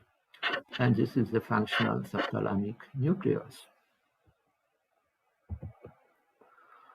Then we built an atlas. So we have anatomic atlas, which shows us the location of the target structure.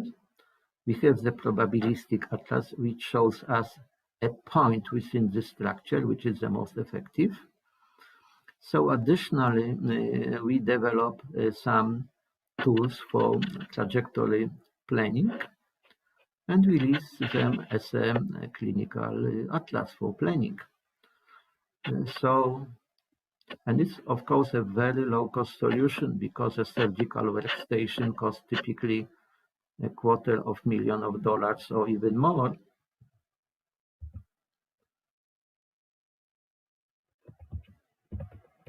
And feedback from neurosurgeons: this atlas is the most comprehensive electronic atlas of the brain for planning of stereotactic targeting. And it's also a gold standard in clinical neuroanatomy. Okay, then I further extended the concept because about 2% of stereotactic cases result in hemorrhages. Why? Because when inserting electrodes of deep brain stimulator, it's possible to puncture vessel. So can we try to minimize this effect? And what I try to do, I try to combine 3 atlases: structure, function, and vasculature.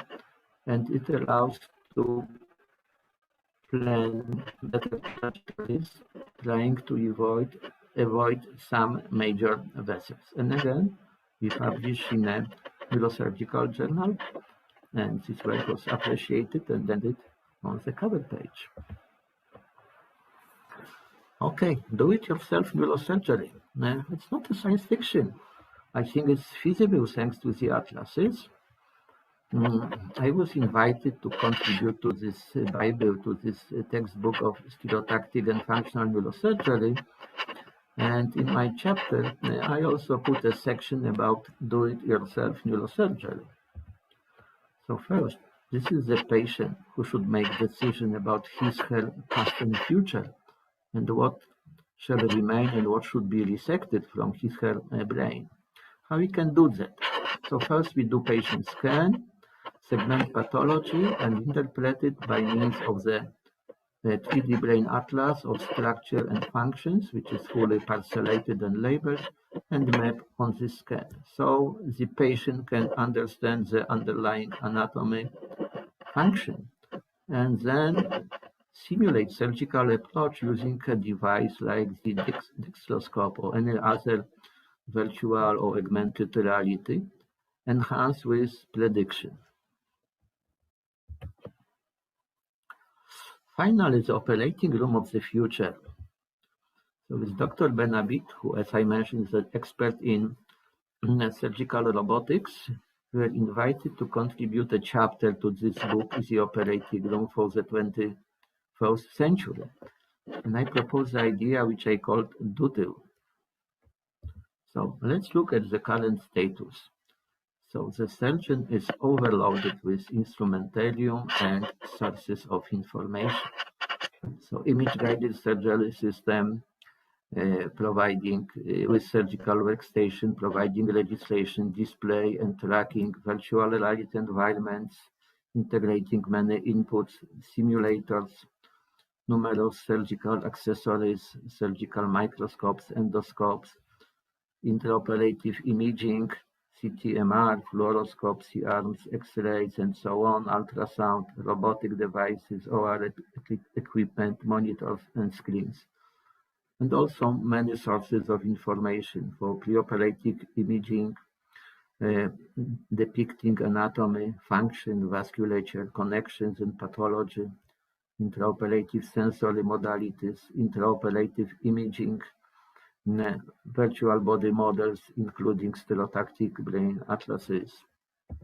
So what I suggest is, let's isolate the neurosurgeon from information and from instrumentation by providing a sort of layer or device, and the surgeon should only focus on the patient and interface with and interact with this device, with this environment, DUTIL.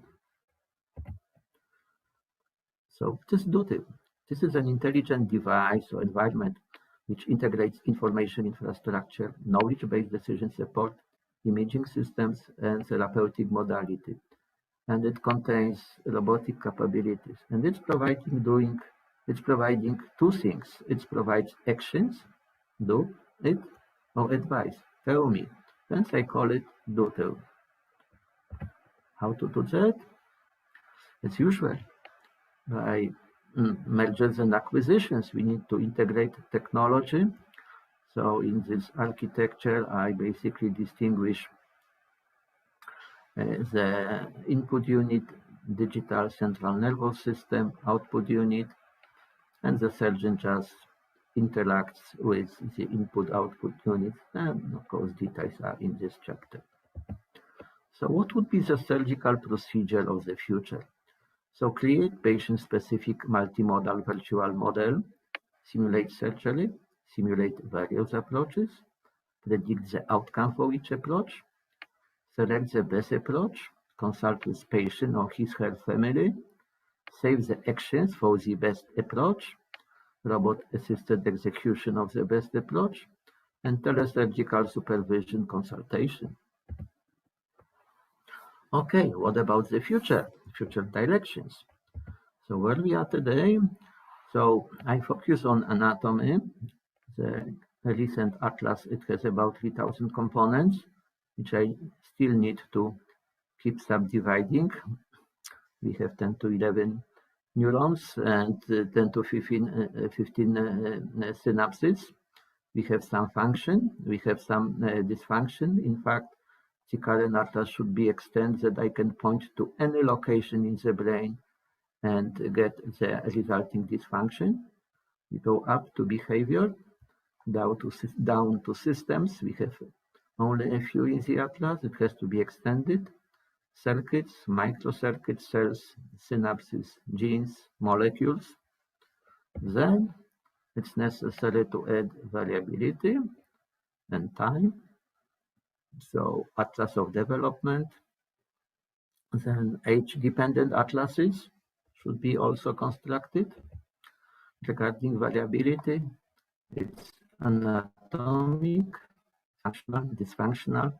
I already developed atlases which gives examples how this kind of variability can be developed and integrated with what is already done. But anyway, it's lots of work for a few lives. So in summary, regarding Brain Atlas. So Brain Atlases are valuable tools to gather, present, use, and discover knowledge about the brain. They enable applications in education of doctors and neuroscientists, research, and clinics. We use them for diagnosis, treatment, prediction, screening, planning, and assessment. And the current key clinical application is the implantation of deep brain stimulators used by 13 companies. Regarding the summary of my way doing research, so I have to keep in mind my motto. And first, to identifying interdisciplinary niches, which is probably the most difficult, and trying to look what others are not doing, build bridges, work with the best, develop prototypes, validate promptly prototypes. As I mentioned, I use clinical meetings, and depending on the feedback, I proceed or stop or enhance. Secure distribution channels. Again, if you got awards at the clinical meetings, it's easier to get those distribution channels. Develop products and get feedback about products to shape your next editions. Thank you very much for your kind attention.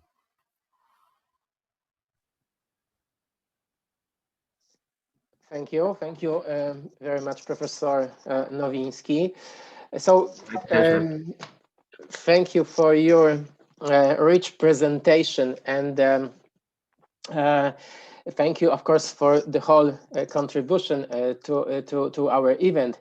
I have to say that I'm impressed. I'm impressed with your contribution to medicine, to psychology, neurology, psychiatry, neurosurgery, art, education, let's say popular science, and so on and so on. So your approach is very multidisciplinary, and also for me, from this first part of your lecture, which I am going to remember, is the statement that we should go beyond scientific publication. In our scientific activity, we should go beyond it and think about implementation of our result of research and collaborate. This is amazing. So, and I think we should go your way as a scientist, yes?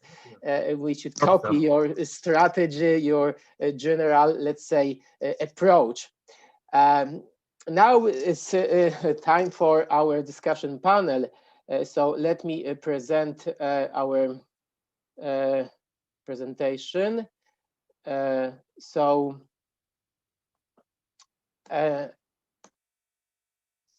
I'm going to present very briefly our moderator, Max Bielecki. At the beginning, I would like to stress that he's a co-founder of the Humantech Center at our university. He's my co-worker, my friend, and I'm very happy that he's going to moderate this panel. Max Bielecki is assistant professor, as I said, at our university, and also he specialized in neurocognitive science, psychophysiology, psychometric, and psychological research methods. Also, which is very important, he has a similar approach to Professor Nowinski, because he's also very, let's say, he's practitioner, because he is a consultant specializing in behavioral economics, statistics, and psychometrics. He collaborates with numerous companies from human resources, fast-moving consumer goods, finance, insurance, and so on and so on.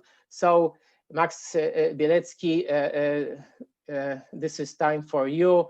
I'm going to also change slides, because this is a time where you can present our panelists. And of course, I would like to remind you that always you can put on the chat box your questions. And I guess if the time allows us, we can introduce these questions to the discussion panel. So Max, you can present our panelists. Thank you very much. Hello, everyone. It's a great pleasure and honor to be here. I'd like to thank again our lecturers for these fascinating presentations. Also, yes, it's certainly the time to introduce other panel members. So I'd like to welcome on board of our flight into the future, one could say. So our discussion, Dr. Karolina Zawieska, representing Aarhus University in Denmark. She's a social scientist working in the field of roboethics, human-robot interaction, and social robotics. So actually, when I thought about her scientific interests and our panel, and also the topic of today's meeting, I thought that, you know, if we couldn't invite Karolina, we would have to, I don't know, invent or create a person like that, because it's like a perfect match considering the topic of the discussion. And the same logic, I guess, applies to our final guest, that is Piotr Sajdak, because Piotr is an entrepreneur and owner of a bionic hand, and at the same time a creator of prosthetics. So he co-created a company which is manufacturing extremely technically advanced devices, which are also at the very same time personalized. And that's a more subjective description, but they're also beautiful. So, which is an important part of all that story. So many thanks to our guests for accepting our invitation. And hopefully, actually, I guess that we don't need the slides right now, but I guess that we might. So, do we all have switched on cameras? Because I guess that even though Professor Warwick promised us, mind-to-mind information translation, we are experiencing slightly more common problems with video transmission. So we are not quite there yet, I would say. So I wanted to start our discussion with I have a confession to make, because we started actually discussing like 10 minutes before the first lecture, and during these 10 minutes we exchanged some views, and Piotr used an expression which I found quite intriguing, but we had no time to discuss it any further. So maybe it would be good to return to that as an interesting starting point. Piotr said that from his point of view, the technology right now is like a Ferrari car but without a proper steering wheel, as I understand it. Could you please extend that a little bit, what you had in mind telling us that? Sure. So I'm speaking both from the perspective of prosthetic user and prosthetic maker, because technology let us producing completely amazing robotic hands, which can possibly help amputees to overcome many difficulties in their lives, but in the same time we have kind of issue to connect it to the body. So right now we have, let's say, era of myoelectric electrodes, which are reading signals from the from the user muscles to just grab or just control the hand. But what we are looking for is a two-way connection, that not only a user will be capable to use the hand, but also to send signals to user what he's touching.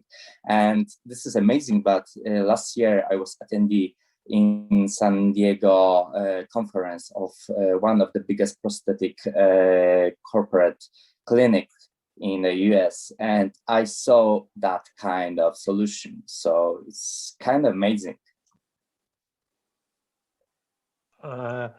Thank you for extending on that. And I guess that will be a sort of a recurring topic of today's discussion, like how far are we from actually applying all these discoveries. So I'll return probably with that question while talking to Professor Nowinski. But now I have a question in mind that I wanted to ask, related probably more closely to Karolina's work, because whenever we start to discuss the issues of technological progress, we are both excited, but that's not probably the only emotion, because at the same time, that reminds me of this.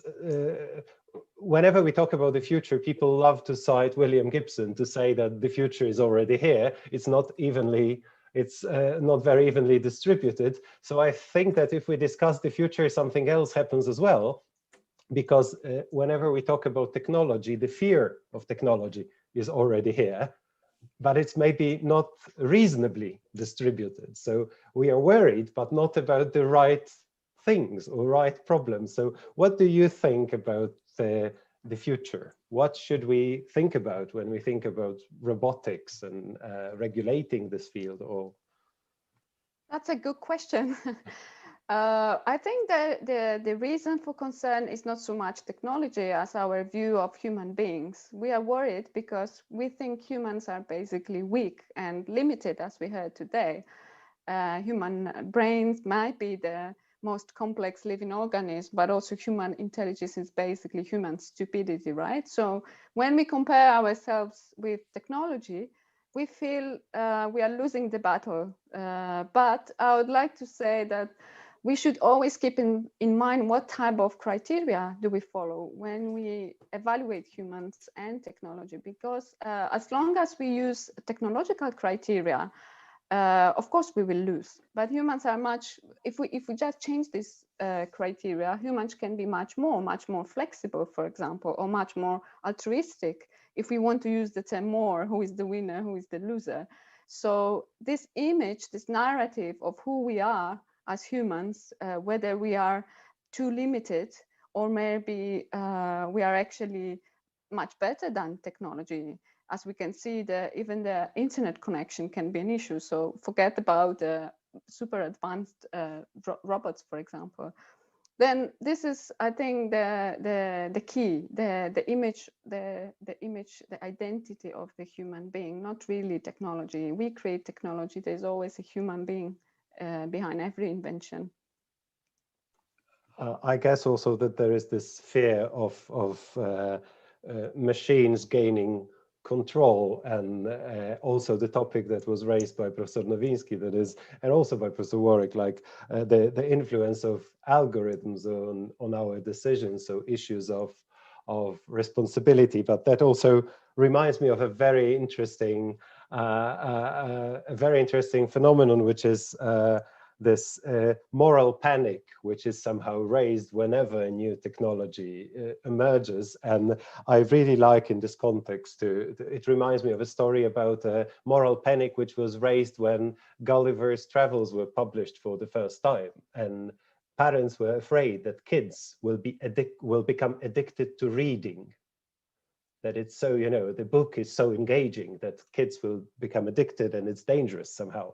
So if you think about it from today's perspective, it is, yeah, I guess that there are many parents dreaming about kids becoming addicted to reading nowadays.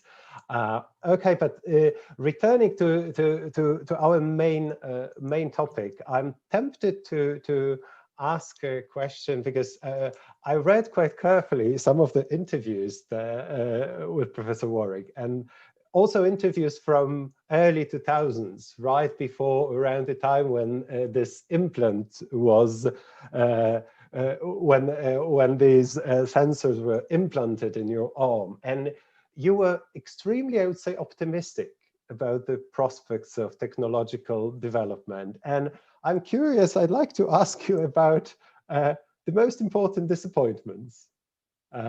Right? To what extent are you happy with the way the things changed, and can we learn anything from these disappointments? So what can we expect? Yeah, it's another good question. I don't know that I was disappointed with what we achieved technically. In some ways, there were surprises. Talking with Piotr, the experiment where my nervous system was put on the internet and controlled a robot hand. So this whole thought of your brain being in one place and parts of your body, whatever they are, can be somewhere else. And seeing, yes, we can actually achieve that. So things that I didn't realize. So it pushed me further. It went even further than I thought it would be possible. But I guess where I felt, if you like, disappointed, or it didn't quite come out, was more in terms of how people accepted what we were doing. And I think even now, it's about 19 years since I did the last set of experiments with the implant in my nervous system. And it still feels as though, you hear, someone's about to do this. You say, yeah, but we did that 19 years ago. Even with Piotr talking about the possibilities for controlling a hand and getting, well, yeah, but we did the basics of that. With, okay, maybe an implant in the nervous system isn't what everybody wants, but it was a very basic and rudimentary way of doing it. But so if disappointments was the thing, or something I wasn't expecting to be so, I was hoping it would be more positive, it would be how folk accepted it. If that's a honest feedback. And what was the what was the disappointing part of the reaction? That it still raises controversy, or that it's the progress is that slow, or what? What's fueling that disappointment? Yeah, I guess progress is slow because when we did the experiments back in 2002. But, well, we've done that. Now let's move on. And particularly when I linked up with my wife for the nervous system to nervous system, and we did a basic communication. I mean, I thought when the news came out that we'd communicated nervous system to nervous system, there'd be, wow, look at this, is a whole new means of communication. Let's connect brains together, and we would have thought communication within the next 4 or 5 years.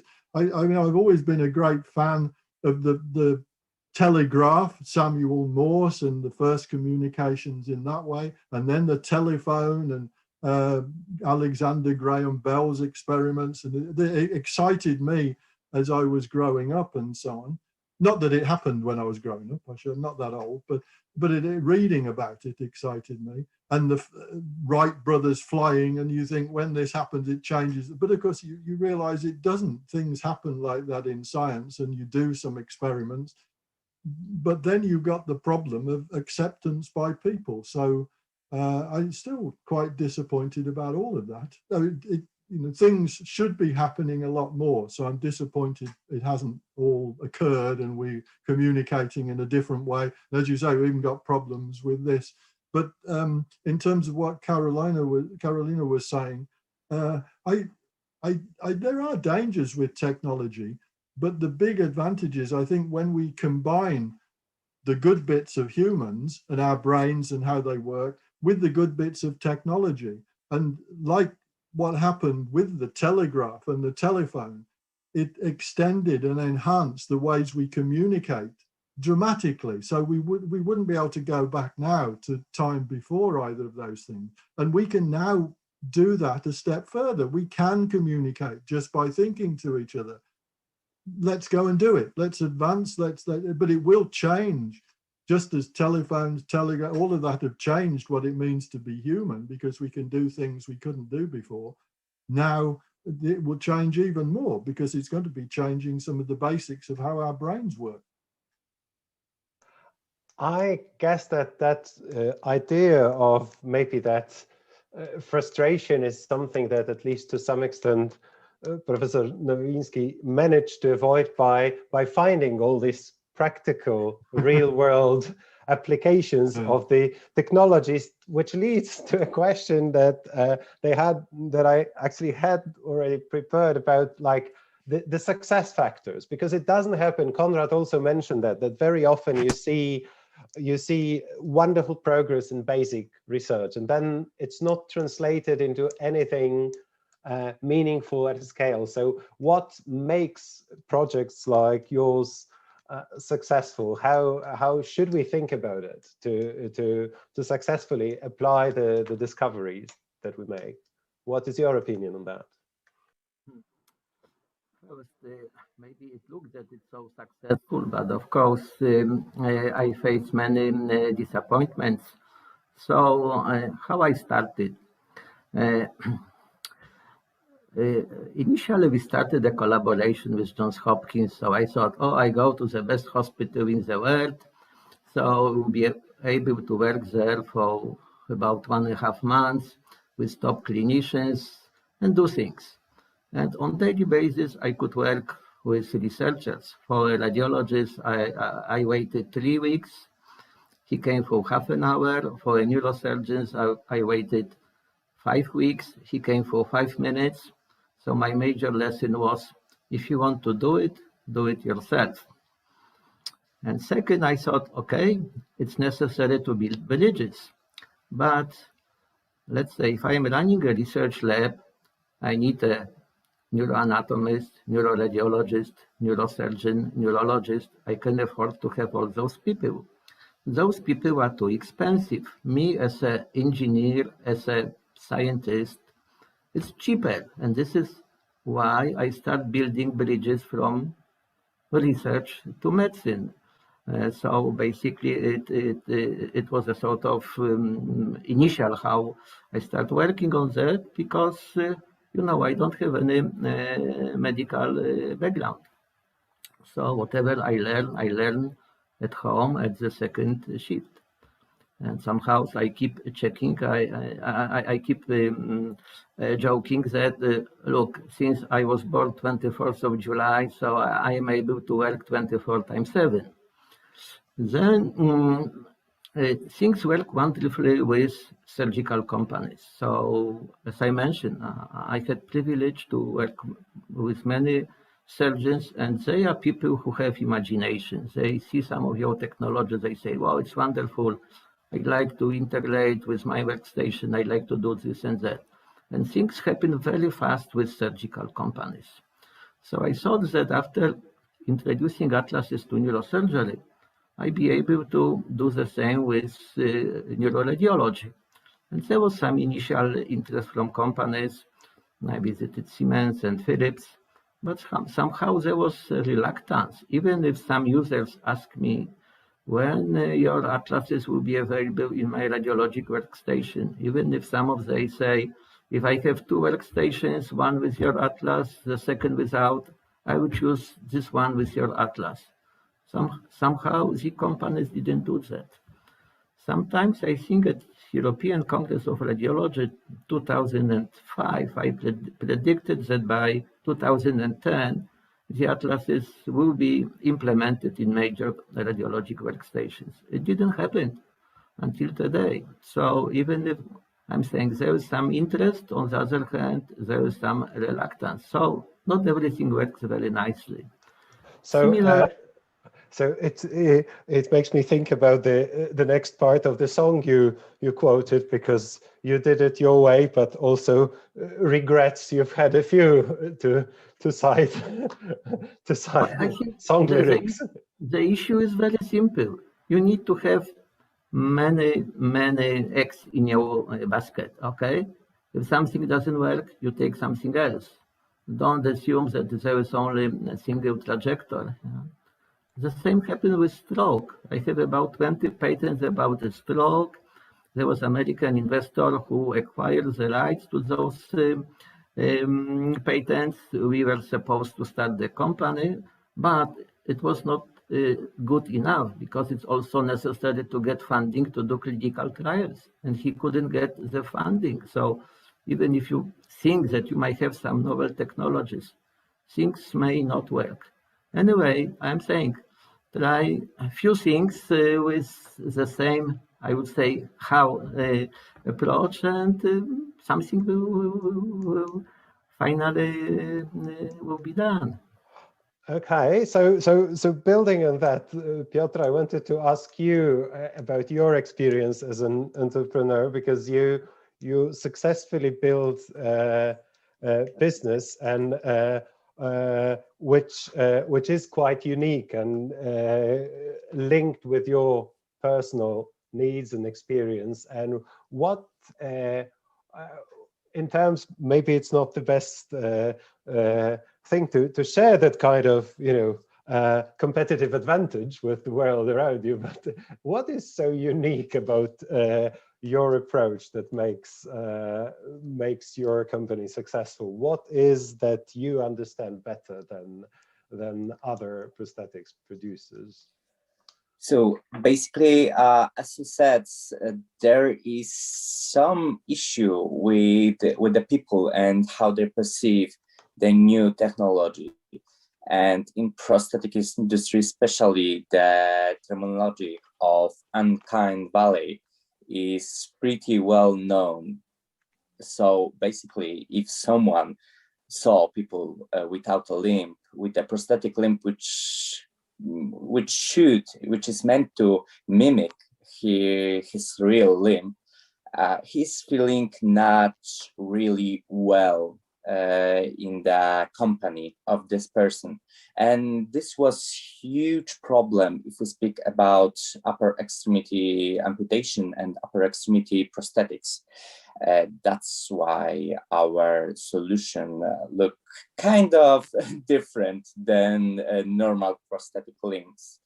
And with that kind of thinking about prosthetics, we did different limbs. That's why when our users are talking or they're just spending time with others, there is no such a feelings. So my advice would be to not thinking to mimic the human body, but to create something completely different, because technology gives us that beautiful opportunity. So I see Professor Warwick agreeing with that. Would you like to comment on that briefly as well? Because your work also seems to be open to this idea. I mean, it's great talking to Piotr, or maybe we should have a separate conversation, because this concept of trying somehow to replace exactly the hand, or in terms of legs, to replace how knees work and so on, seems, I mean, it is one option, but it seems to be the only option for prosthetics. For Piotr, you could have a building that is instead of your arm or your leg, or something that is completely different, which would give you a whole bunch of abilities that you don't have, that nobody else has. But how people would regard that, suddenly saying, yeah, well, this house is actually, instead of my arm, I've got that as part of my body, and I can feel when it's warm here and it's cold there, and what's going on in this room, and it would be difficult maybe for people to accept, and it's more the acceptance of people, just as it is now in a way. Yeah, exactly. And why we are thinking that we should replace something, let's create something better and more useful.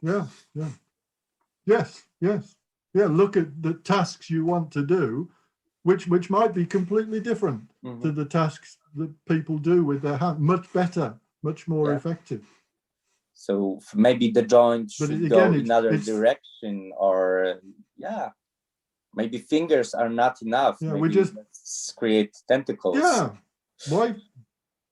Because we humans have evolved in a particular way that is okay, we think, as humans. It does us okay, largely, but that was just a particular way, and we could have evolved in different ways. When I was experimenting with the ultrasonic sense and realized, yeah, my brain could cope with it, understood there's something, so much so that the researcher, Ian, he brought the board towards me very quickly, and I couldn't see what was happening, and so I was scared.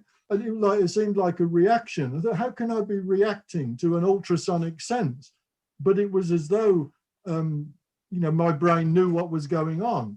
An ultrasonic sense. Well, we've not had anything like that. Maybe we evolved in different ways, or we could evolve in the future. We can, getting back to talk with Carolina there, we could evolve in a different way with technology than we've been doing, just in a purely biological way. But for you, throw your arm away and try something else as your body part. So I'm curious. I'd like to ask actually Carolina about your thoughts on that idea, because this issue of identity and also some of your research about the ethical aspects of our behavior towards robots seems to be relevant here. Do you think that that will be a major change when we start to think or even question the moral status of ourselves and robots, if we are somehow that intimately integrated with technology?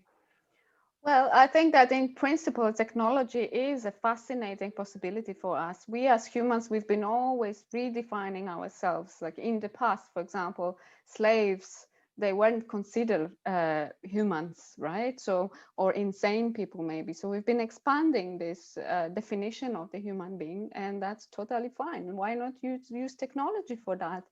My only concern is that this inherent negative view of the human being as not good enough, right? That we need we don't speak about technology as something that we need something different, but we often say we need something better.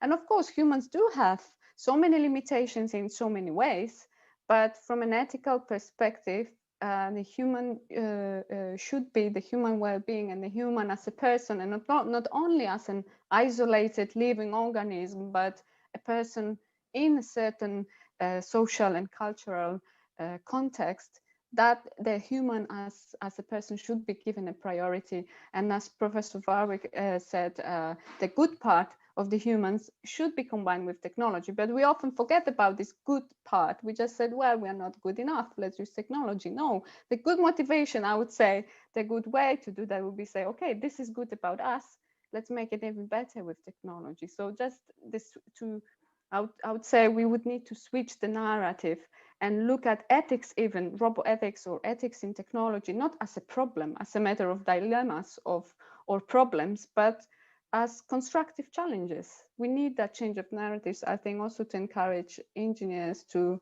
to take more active role in shaping roboethics rather than avoiding it if that's something that is difficult or problematic. That would be my view. Max, may I have an additional short question? Okay, so I would like to ask Carolina, if I may, have you heard about Vivian Mink? She is a neuroscientist, technologist, entrepreneur, and she has a company, and this company startup produce, for example, a brain chip to improve multitasking abilities and happiness. This kind of stimulator can beat disorders like depression and Parkinson. Also, she produced air implants for super hearing, augmented eyes that can detect liars, and so on and so on. So what do you think about such tools from your perspective? Because it's very controversial in my opinion, but why do you think it is controversial?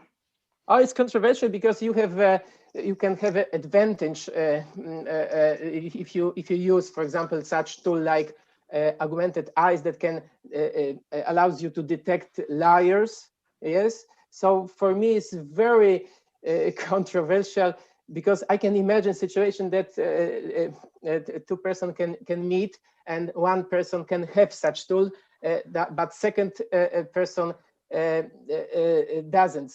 So this is controversial, right? Because and it will always be, I think, right? There is no like a definite answer. Okay, this is good, this is the right way, or this is a bad way. No, we need to negotiating meaning, negotiating our values all the time. Now we think different to comparing to people like in the previous century or in the ancient Greece, right? So I cannot tell you this is good. It really depends on how you use it, right? You can anything, any tool, technology included, you can use it for the good or for the bad. So, yeah, right. But you know, I can imagine that in the future some parents can buy some tools, and then you have privacy issues, right? Can you spy on your child, for example? Right now, that is interesting. I read recently that actually the kind of chips that Kevin mentioned, basically right now they're in a form of simple wristbands are used as a surveillance tool by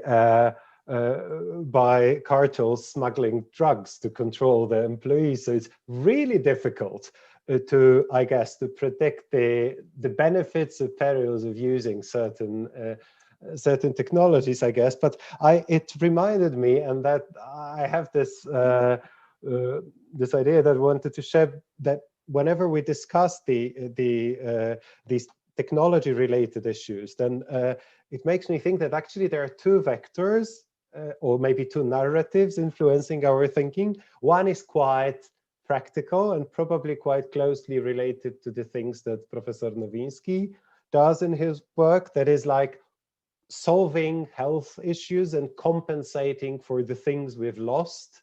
And that's like one story. And the second story is completely different because it's more driven by, I know, sci-fi novels, and it's about building superhumans. And that actually makes quite interesting Piotr's business idea, because it seems to be somewhere in between, and maybe that's what makes it successful, that it's about maybe improving ourselves, but in a way which is not related just to solving problems or that kind of logic. But to make a comment on a slightly lighter note, I also think about the unexpected consequences of technology. I think about the report I read recently, and it's these data pre-COVID epidemic, about the decrease in what's the unexpected consequence of the explosion of social media and social networks of that kind. And one of the unexpected consequences is a huge drop in teenage pregnancies, because there are certain things that we can do online, but still you can't get pregnant while chatting with your friends on Facebook, which somehow, so when I think about consequences of introducing these potentially identity changing technologies, I think that in a way is it dangerous because it's like hard to predict? Is it dangerous because we just have no idea what shall happen? Can we control this technology fueled future? What would be your opinion about that? Can we try to introduce these technologies in a more responsible way? I think some of it's a bit difficult talking about the social media. And when you look at what the human brain does, each of the brain cells communicate. They have evolved to communicate with other brain cells, and this network, when it forms, obviously does other things than communicate, but it still loves to communicate. So it's no surprise that everybody gets into social media a lot, because that's just their brain cells doing what the brain cells want to do. But with the network, even a human brain, which is a fairly standalone thing in comparison with machine networks, it's problematic, because the human brain doesn't just communicate, it comes up with ideas and changes things. And so if we just develop something from a social point of view or a communication point of view, then we end up with something that actually does lots of other things. And I think that's going to be the case. We will do some experiments. We will say, yes, we can do this, we can do that. Maybe it will become a commercial possibility, but it will then have other consequences, which maybe we would never have guessed, because there's still a lot we don't understand. For example, one of the big advantages of artificial intelligence is its multi-dimensionality. It can deal with hundreds of dimensions, which the human brain, of course, deals with about 3 dimensions. If, on a good day, really, often that is too much for it. So actually understanding what a 100-dimensional network is going to do, it's very, very difficult. It's impossible. If then it's connected to another human brain and so on, what's going to happen with that?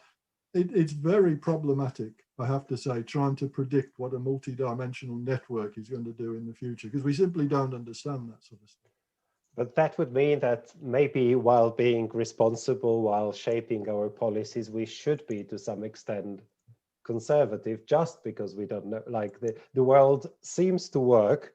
Okay, maybe we will boil one day due to the global warming, but before that, things seem to work more or less. And now we are introducing sort of a paradigm shift.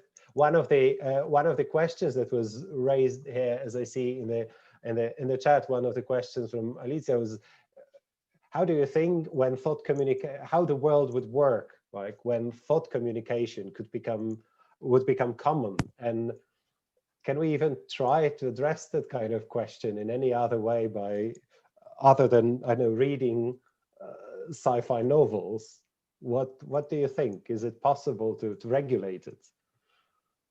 Well, I think sorry to commandeer the conversation, but I think sci-fi novels are not a bad starting point. You get different people's ideas, and in a way, scientists developing the technology are sort of mini science fiction people, because I mean, what you do is you say, I think this is going to happen.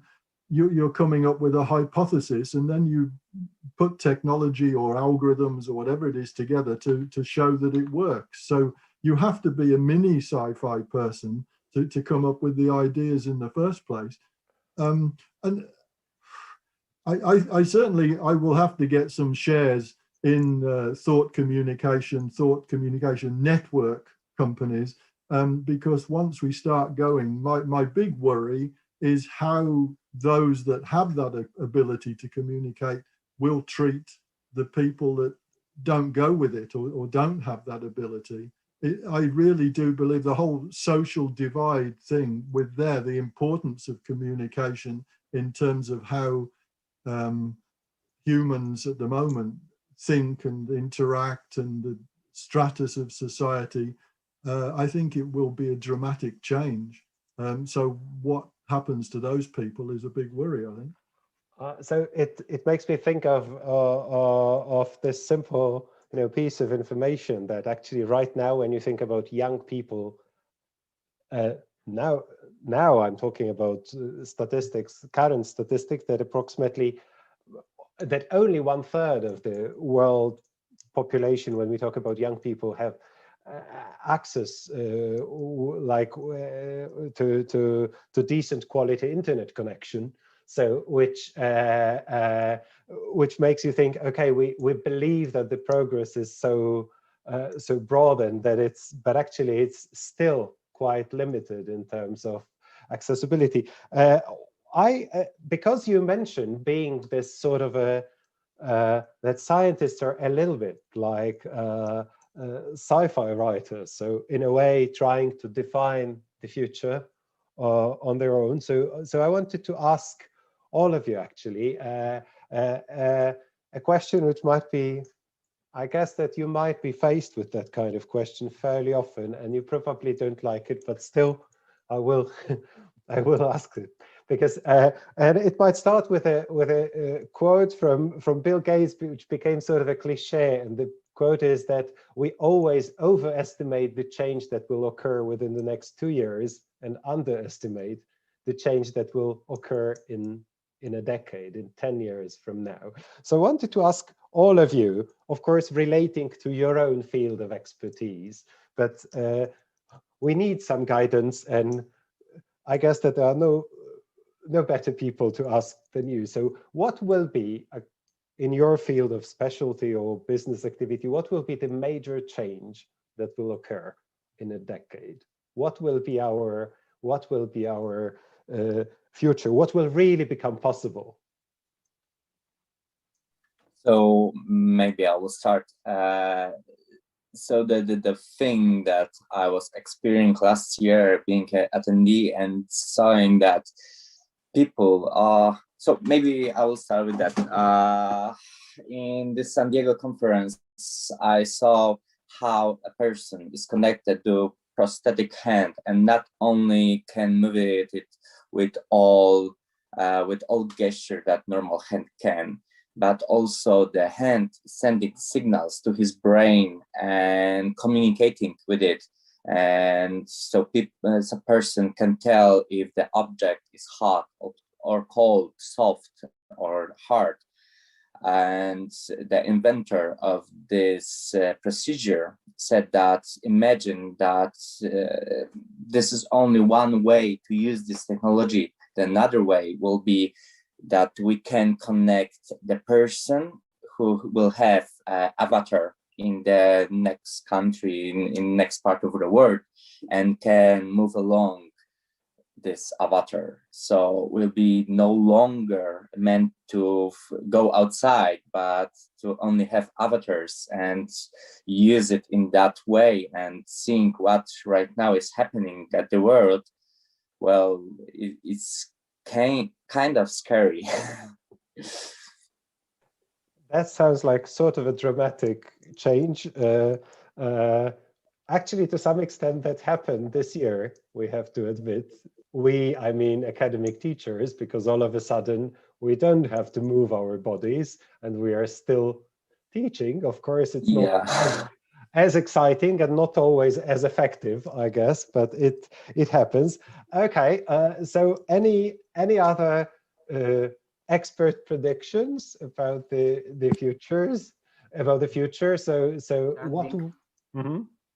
Regarding my field, so I don't know what exactly my field is, but definitely you might expect that there will be better scanning, brain mapping techniques, higher resolution, higher spatial resolution, higher temporal combination of modalities, more detailed atlases, and so on. So somehow, any change, in my opinion, no major change by just a sort of linear development of technology.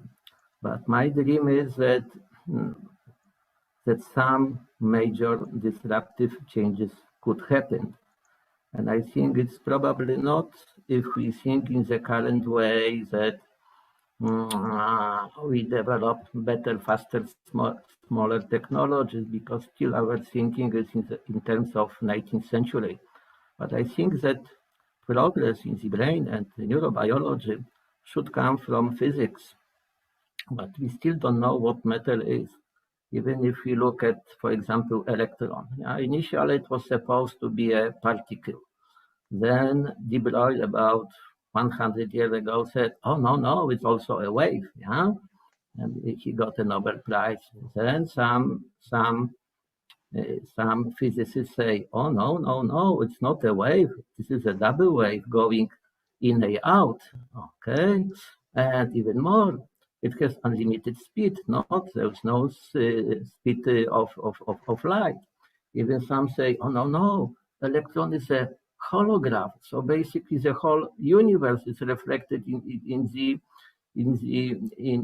electron. So meaning with this kind of thinking, thought-to-thought communication will be completely different, not thanks to the current sensors, but thanks to understanding physics and maybe a huge potential which is in our brain, but we still don't know, because somehow we do this short-term technology because this is the easiest to do. And this, of course, has a good return on investment, so companies invest in that. But I believe that really understanding physics, basic of nature, of biology, and then the brain can give real breakthrough. So your claim would be that the future is 3 Nobel Prizes away. That's an interesting currency of measuring time distance. Don't necessarily forget about Nobel Prize, because still you need to live long life to be appreciated. But really, to propose some breakthrough, to really do things which will change the way how we approach it, plus changing this short-term perception, quick return on investment. I think that from one hand, it speeds up technology development, but from other hand, it slows down the real understanding of our nature.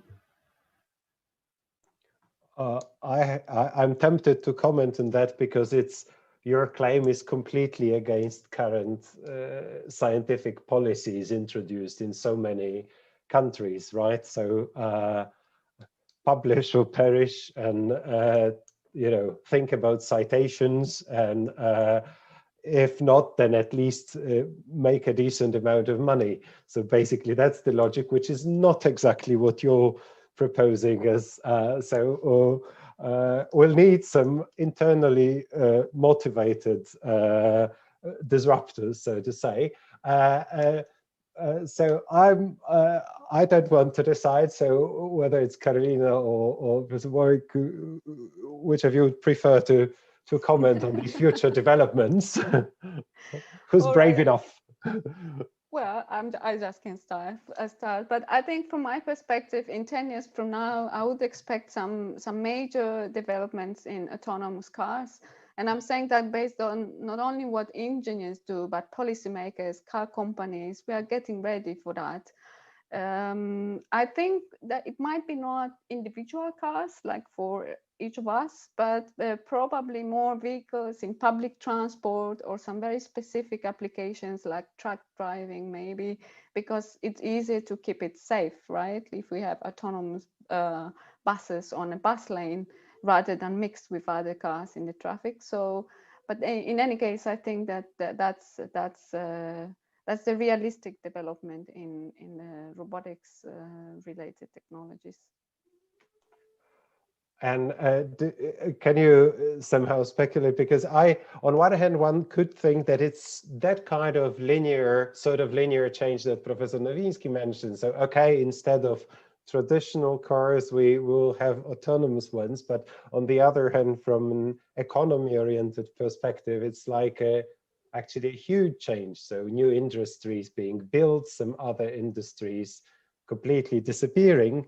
And at the same time, I think that, if we successfully build these avatars, maybe we won't have to travel that often. We'll just leave, you might think about the development of cities, is it really that important then? Where exactly do you live, and do you have to? So there's so many unexpected, again, consequences of all these factors and their interplay.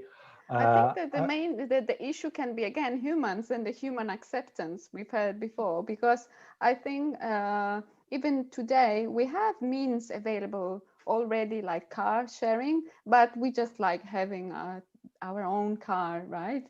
So people may not be living just to move some shared or autonomous cars, because we like driving, we like to have our individual cars. So that may be an issue, if we want to call it an issue. Which is also makes me think, okay, I'm not an engineer, I'm just a psychologist, and I think good for us, because there are still some human factors here in the decision process which won't make us obsolete, because technology has to be accepted as well. So, which is what also Piotr mentioned earlier, that you know, even if you have the goal might not be to build the prosthetic arm which is most similar to typical hand, so to say, and the same logic, yeah, might be applied, I guess, in some other contexts. Okay, and Kevin, could you please comment on that question as well? What will happen in 10 years from now that we do not expect? Yeah, it's more, well, then you can't answer that really, because we don't expect it. I think the way the human brain works is electrochemically. So, and most of our medicine has been chemically based in history. And it's only now, because of what Wisław, myself working on, Professor Bernabid, I mean, he should have won the Nobel Prize, if anybody. He should still win it in time, because of the work he did with Parkinson's disease. But I think there will be other electronic medicines, so brain stimulation in different ways, because it's got so many advantages that you can be very specific, you can target particular points of the brain. So something like schizophrenia, which is a major problem, it affects an awful lot of people and their families and so on.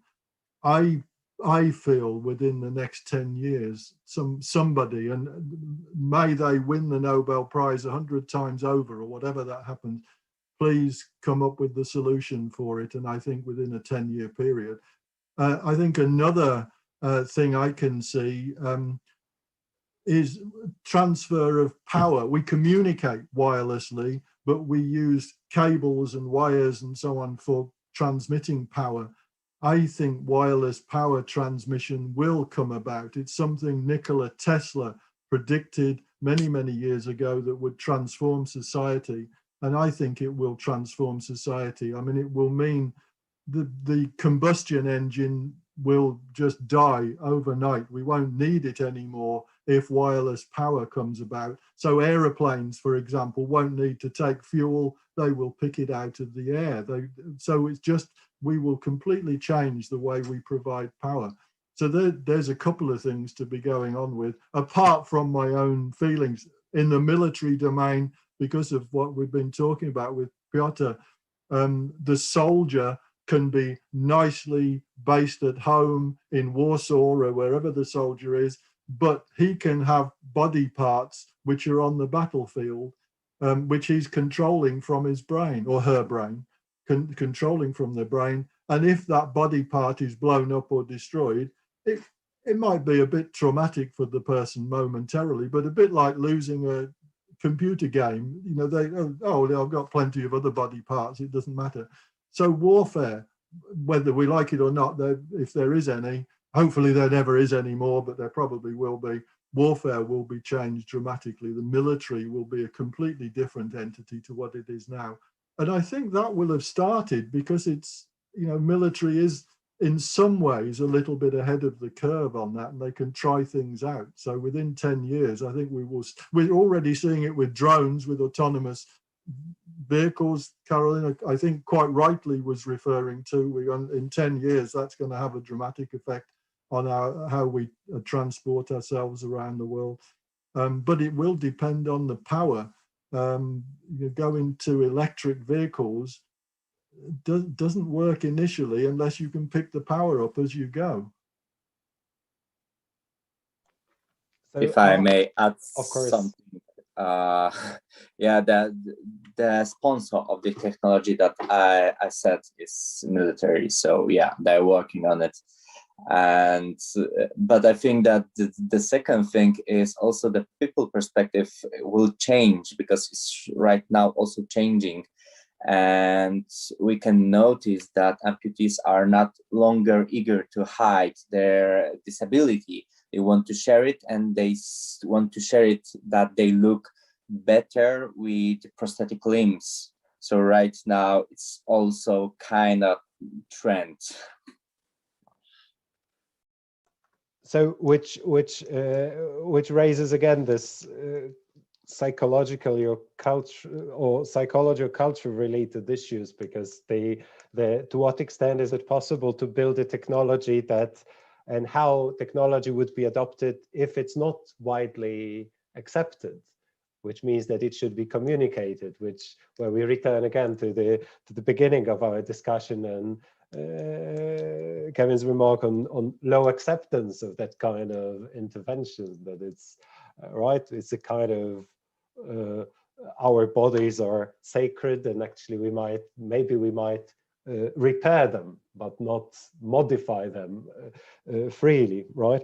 And okay, so I'm quite curious. You know, hopefully we will meet in 10 years from now, and because all that meeting is being recorded right now, then we will return to that recording, and we will ask that, you know, we will check what is the accuracy of our predictions. I wasn't brave enough to form any.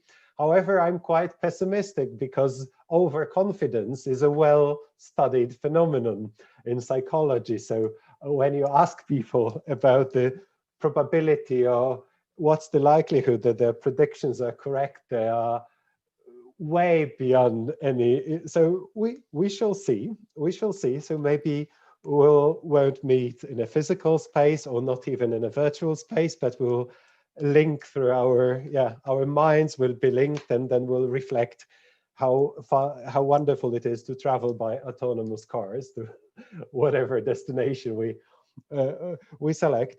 Dear guest, thank you so much for that discussion. I think it was really interesting and inspiring, and I've learned quite a lot, and hopefully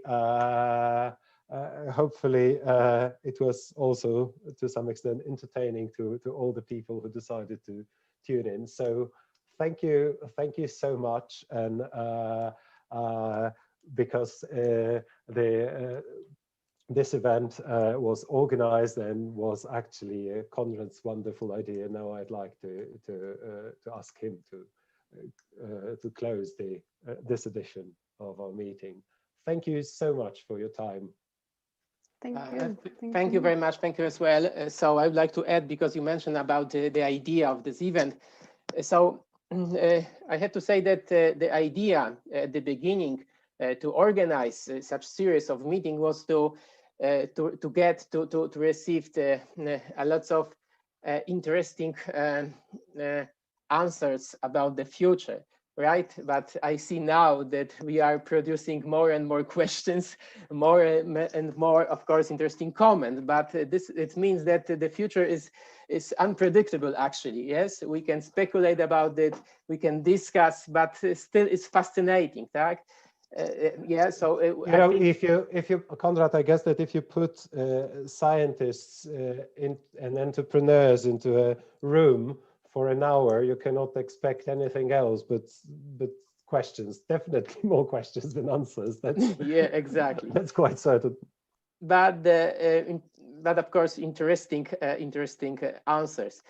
So I would like to thank you, of course, our viewers, guests, and our moderator for leading this panel. And I hope that you enjoy this meeting. Thank you very much for being with us. Thank you, our team, because they did, of course, as always, wonderful job. Thank you. And I would like to also invite you for the next meeting, because we would like to continue this topic. So if you are satisfied with our meetings, so as I said, we have something more. I would like to invite you for our April's meeting. We will have two outstanding scientists, David Eagleman from Stanford University, and also from United States, but from University of California, Pion Winkelmann, who is also our member of our staff of our university. So stay tuned for our upcoming event. Follow us and subscribe us, and have a good evening. Thank you very much once again. Thank you very much. Thank you. Bye-bye. Bye. Bye-bye.